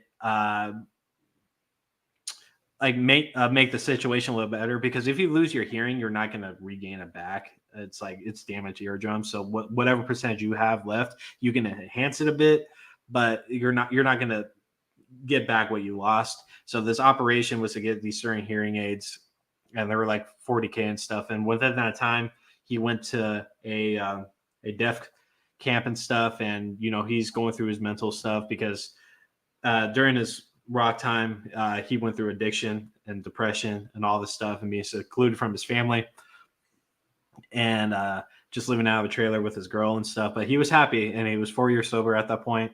And yeah, he went to this deaf camp and he had to deal with like hardships and learn how like do sign language and stuff. And then at the end of the movie, he gets those hearing aids, but like they're very robotic-y, very staticky, and he's like, there's kind of like no point of it, but it helped communicate, you know, with the people that he was originally around with.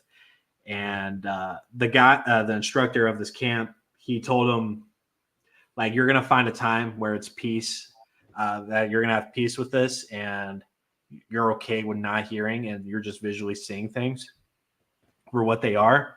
And it was very cloudy for him throughout the whole movie. But at the end, like he's sitting on a park bench, and he takes those hearing aids off, and he's just people watching, and he's just taking in everything, and you just see just the overall emotion of waves just like leave him. And it was a beautiful movie. I highly recommend it.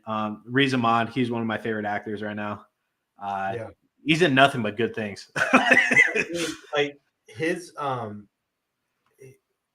his Rogue One, like he was what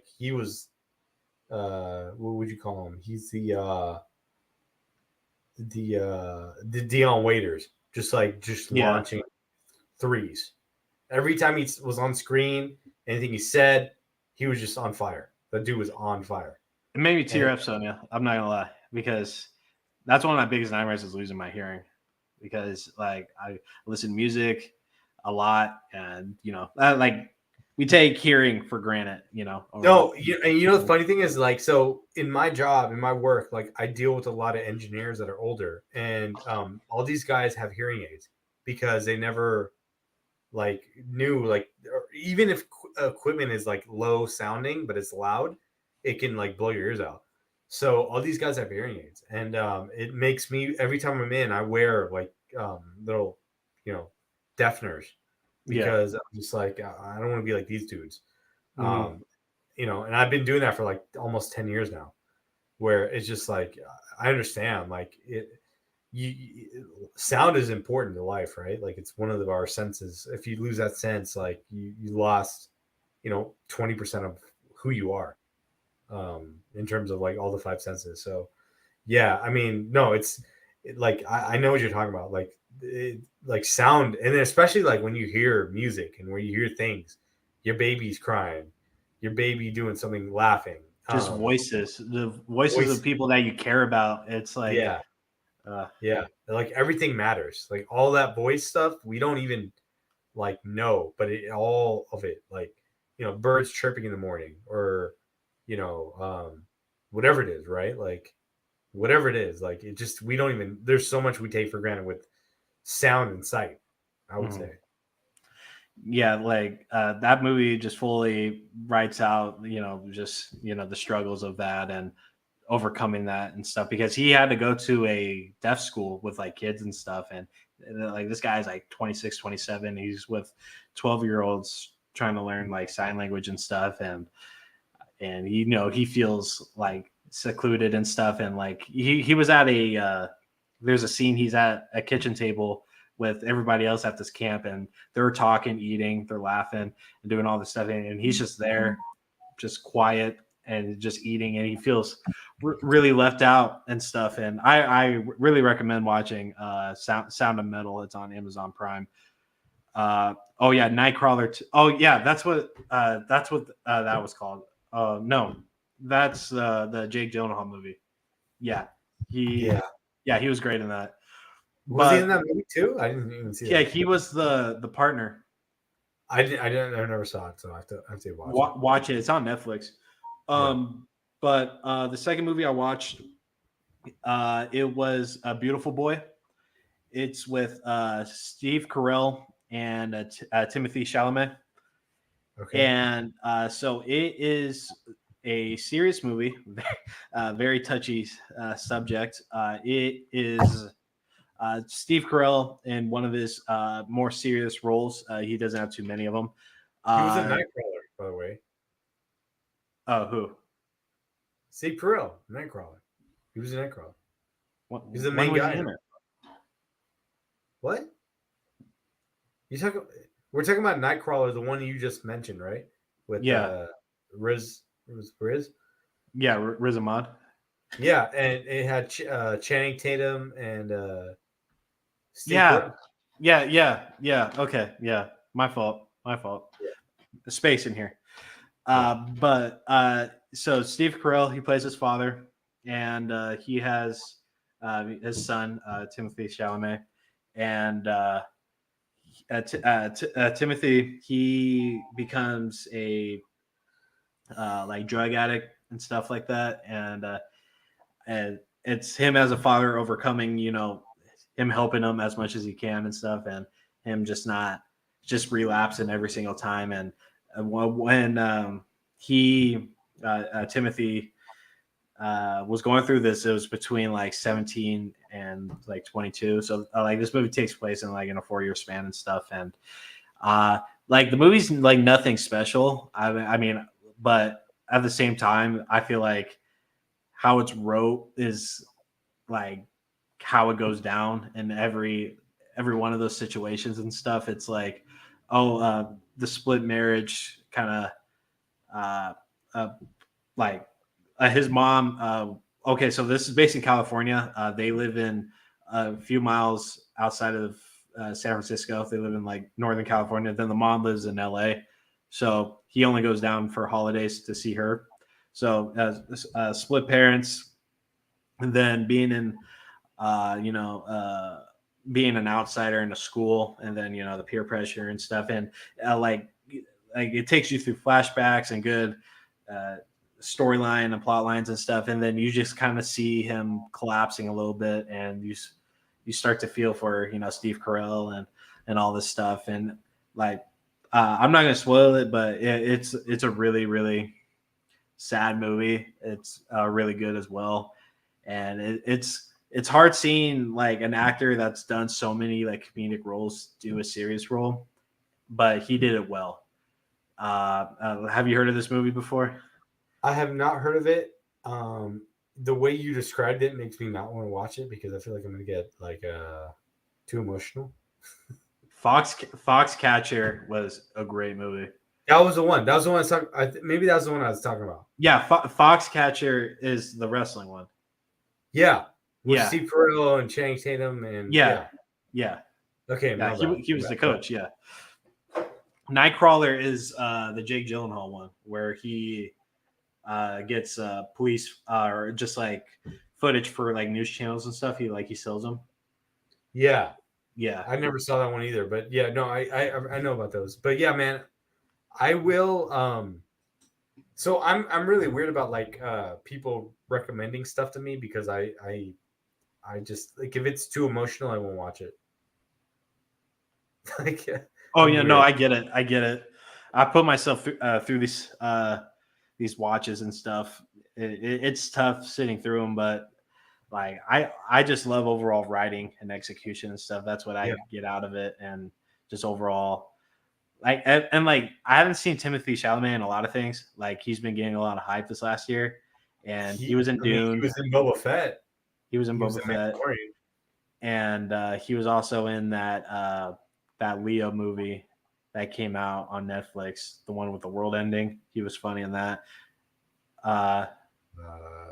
There's so many people in there. It's Jennifer Lawrence, Leo, Jonah Hill. Kid Cudi's in there, Ariana Grande, Meryl Streep. Yeah, there's a lot of people in there. I forget what it's called. But yeah, he was funny in there. So I haven't seen him in a lot of things. And this movie came out like a year or two ago. But no, it was a really good movie. If you want to watch a sad movie, watch that fucking movie. Yeah, it was a tough watch, but it's great storytelling, and I love how they painted it out for the viewer, and they made it very digestible. And that movie was a hell of a cast too. And there's a lot of good addiction movies. Another one is it has Marlon Wayne in it. I forget what it's called. And you know Marlon Wayne, he doesn't take any role seriously. I mean, it's like comedic roles and stuff. But in this movie that I'm talking about, it's really serious, and it has to do with like meth addiction. Dude, And I don't know. I saw him one time at a putt golf place, like mini golf yeah, thing. My wife was like too embarrassed to talk to him, dude, so we didn't talk to him. I would have talked to him, dude. I know, me too. I would have He's a been like, goat. like the whole thing, you know what I mean? No, but she was whatever. I mean, this was like 10 years ago. Like, it was so long ago. But all right, man, let's go to the next topic. We're stuck here. We're almost at 2 hours. Yeah. I mean, that's really what I had for today. Did you have any You get hot a takes? ranking. We're not ranking shit. No, I've been out all day. I wasn't able to throw All right. together a tier list. Did you have any recommendations for people, or did you? Okay. We can do a ranking for the next episode. I mean, I'm gonna try to have Evan on so we can do all this together because you mentioned the NFL jersey thing, and Yeah. I think I that's want to do number that. one. I think That's what it's called. Raheem for the Dream. Yeah, great movie. I think we really have to talk about NFL jerseys because most of them suck, and the ones that don't suck are like the ones that have never changed over like 50 years. Yeah, You know what I mean? Like I think like Raiders, Cowboys, Packers, Niners, those are GOAT jerseys. And we can talk about the nuances about all the jerseys because you can go to like helmets and then you can talk about jerseys because I think that not Pelicans, Saints have like a GOAT helmet, but they have the worst jersey. yeah. The helmet's tricky. So I think how I'm gonna throw it together is just overall uniforms. Yeah, Just all of it together because it's three pieces. So it's the pants. Yeah, I agree with you, but like yeah. sometimes like the helmet color doesn't match the rest of the jersey color. You know what I mean? Like with Pelicans, a perfect example where like the helmet color doesn't match the rest of the shit they wear. Yeah. Yeah, it's tough.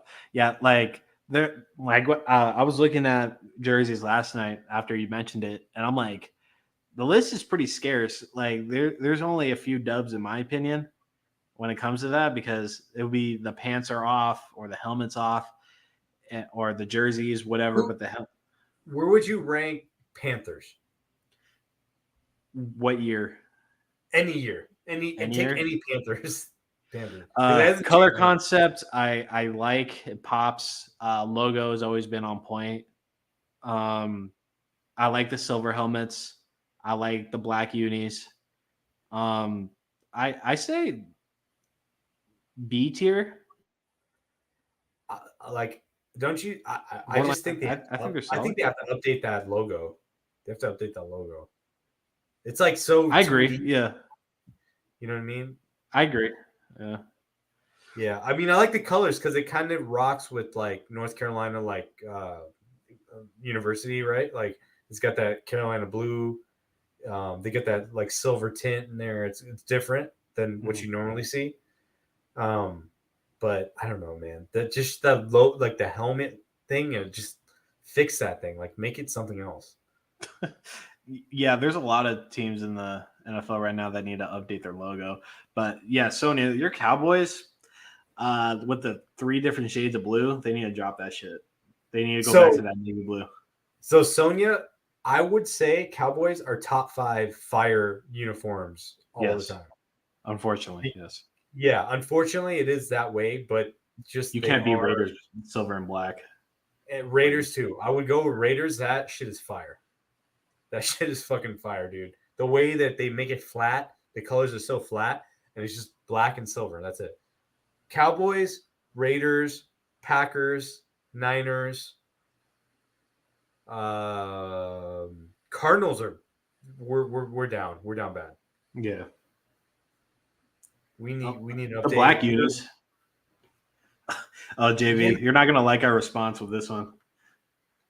Bears are, yeah, dude. I'm sorry to tell you, Bears are maybe the worst uniforms in football. I'm sorry, bro. I like My the wife orange is from ones, but Chicago. I don't My know, wife dude. is from Chicago. Those uniforms are terrible. And the overall bear logo, it's too clunky. It doesn't look like a bear. It looks like a And what the bear hell ran is into a glass. GSH?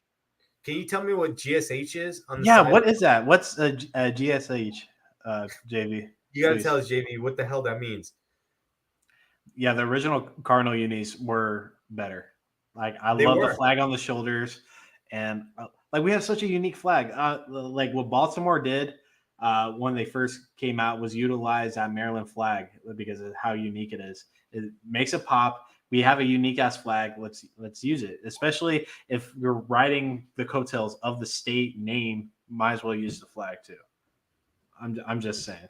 Dude, yeah. I mean, I don't like the original Ravens uniforms, but the updated ones are sick. Like I like that. I like that. Not the whole like flag thing on the helmet, but it was just a bird. I like that. Yeah. Uh, oh, okay. Hang on. Oh, it's a guy's initials. Oh, that's lame. I thought it had some like sentimental value. Like Blackhawks or some shit. Like the actual like Yeah. original dude or something. Yeah, no. So all right, I'm gonna do this. I was gonna save this take. I know now we're jumping into uniforms. Oh, I said dear. like let's save this Here we for go. Evan, but I'm gonna do this. Okay. So the Cleveland Browns.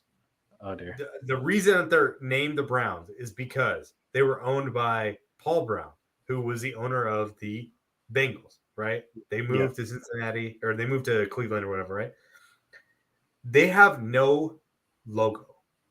The Browns have zero logo. The only logo is their fucking helmet, right? So I always the logo is the helmet. so I always thought, right? Like if you had the helmet and you put the helmet on the helmet and then you put the helmet within the helmet, you could do this whole Russian doll thing. Oh, you loop it? That would be tight. Looper. That would be tight. Yeah. Status, bro. Just mad. Like how many versions? How deep can you go with the logo? That would be a crazy helmet, though. It looks like it's sinking in. That would be tight. Right? That's the best thing because like they have nothing. They're Browns. They're not even like the owner owns another team. Like what the hell? It doesn't make any sense. I like that though. But yes, right? Like just have that Russian doll concept. Like I just something cool because the best thing that they have is the dog pound. And that was like created by the fans. Like the fans have a better like logo, or better creativity than what they have. Yeah, like the dog pound's tight. I have Ohio roots, and I have a soft spot for the Browns. But yeah, like their logo sucks. I mean, if they rolled with the bulldog, I think that would be tight. Yeah, just be like, just keep the name, roll with the bulldog. I mean, that's tight. But yeah, Sonia, like the Cowboys, they ran like the Lakers. They keep it in the family, and that's why, like, they don't win like that. And Jerry Jones is kind of dog shit. Yeah. No, I mean, like, look, like it's the same way. Like the way the Lakers are and the way they are is that they're run by like a small business. They're not run like a corporation. Like a company that is like worth like 8 billion or 5 billion or whatever they're worth. They run it like a small company, and you have relatives doing shit that they shouldn't be doing. You don't have the proper analyst people doing the shit that they should be doing. And too many yes men and women. The Lakers. That's a problem with the Cowboys. Are you talking about the Cardinals have the best uniforms? Is he talking about the Cardinals? Yeah, he's talking about the Cardinals. I mean, I don't disagree. It's just JV being like Arizona fans, we've seen this jersey for so goddamn long. I'm sick of it. So, and that's what I'm saying. Like with the other uniforms that I mentioned, all the colors are flat. There's no like lines, and everything is just simple, and it's beautiful. Like the Raiders and the Cowboys and the Niners, like it just looks so sick. Even the when they fix the Packers jerseys, they're just sick, right? Like the helmets, and everything. We don't have anything like that. Like we look like the Falcons. We look like a joke. Yeah. In terms of jerseys. Like our logo's fine. Like we don't need to update the logo or anything like that. Maybe it's just You can maybe talk me into changing the helmet color. the helmet color for sure. The white helmets I'm over with. Yeah. Yes.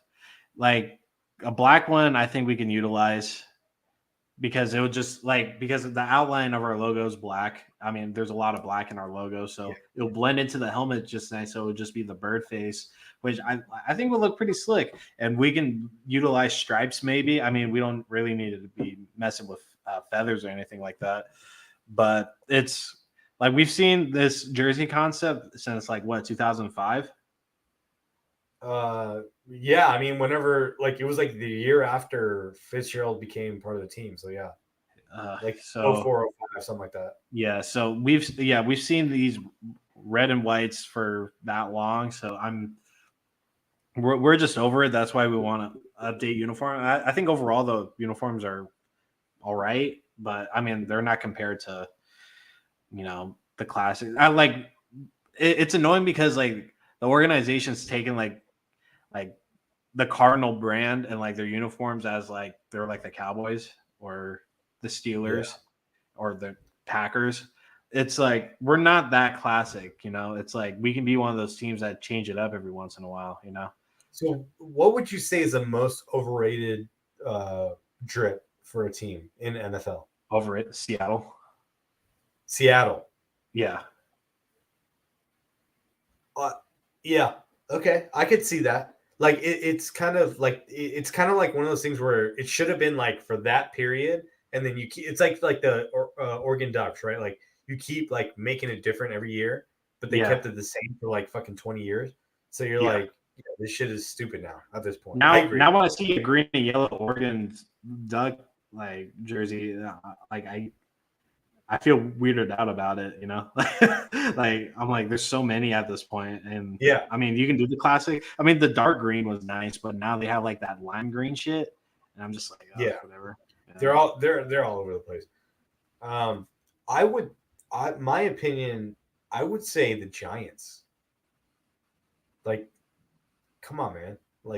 That old school, Lawrence Taylor helmet, Giants on the side. Go back to that. Yeah. I miss that old logo when it just said Giants and stuff. Oh, hang on. Anybody wearing gray pants, gray pants are stupid, dude. Don't wear gray pants. If you're in a work setting, yes, wear gray pants. If you're playing football, do not wear gray pants. Yeah, no, it just doesn't look good. Yeah. And for Detroit, it does because of the meaning behind the city and stuff, the automation industry. And I mean, the Lions are a classic team, if you like it or not. It's just they don't need to update anything. So the gray looks good on them because they got to go back to the old school. They got to go back to the old school look. The dark blue and the white. I'm talking about the Thanksgiving jerseys. Those are that's what I like. Yeah. Sonia has this question right here. Who do you think is going to get an NBA franchise first, Vegas or Seattle? I think Vegas, honestly. I think they're going to get them at the same time. I do too. They're going to do one team. They're going to do two teams. So I think they're going to get them at the same time. I feel like the NBA's been wanting to get a team in Vegas for so long. I feel like they're prioritizing getting a team there before Seattle, but I think they're both coming at the same time. I mean, if you can introduce two teams at once, might as well do it in the same year, just to get it over with. I mean, they have to because of just to balance to even it out. Yeah. But then, both are in the West, though. Yeah, so they have to restructure things. I think you'd have to move maybe JV, or no, Chicago's already in the East, but maybe one of those Midwest teams to the East or something. Yeah, Minnesota has to move to the East. Yeah, Milwaukee's already there. Milwaukee's already maybe San Antonio. San Antonio can go East. Oh, man, that's tricky then. Is Houston on the right side of Texas? Yeah, but San Antonio is a little bit more. Man, that's tricky because a team would have to it would be two teams. Yeah, Minnesota. would go east. I mean, Memphis. Memphis is Memphis one that East. can go. Yeah. You're right. Memphis probably makes more sense. So Memphis and Minnesota would move, right? Yeah. Yeah. It would have to be that. I mean, they're like on the border in a sense. I mean, Tennessee is more to the east anyway. Yeah.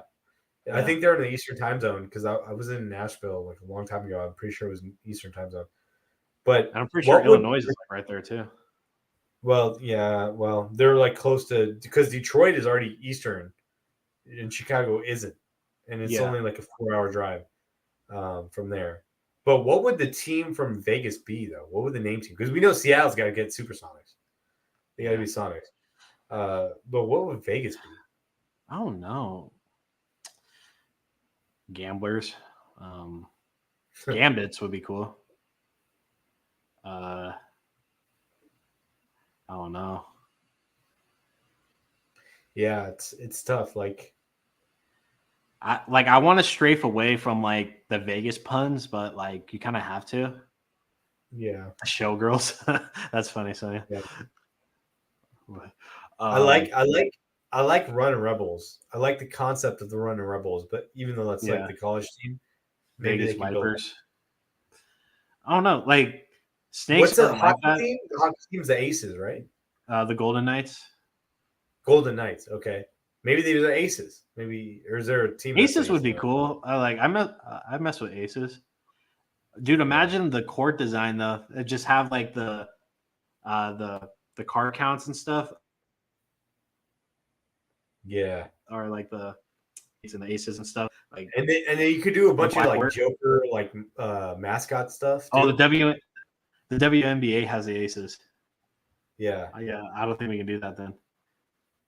I don't know, that's tough. The Vegas LeBron. The Knights? Oh, but the hockey team is the Knights. Yeah. You can't do Kings. Blackjacks? I don't know. No. Someone's going to do a racial twist on that. I don't know. Yeah, right. Vultures. There are vultures in Vegas, like in that Nevada area. But I don't know if they would do that. I mean, it's kind of weird how the Clippers are repping a condor right now. But, dude, yeah, the Clippers have the worst. Like everything, their whole drip is like terrible, bro. Their whole drip. Yeah, I don't know.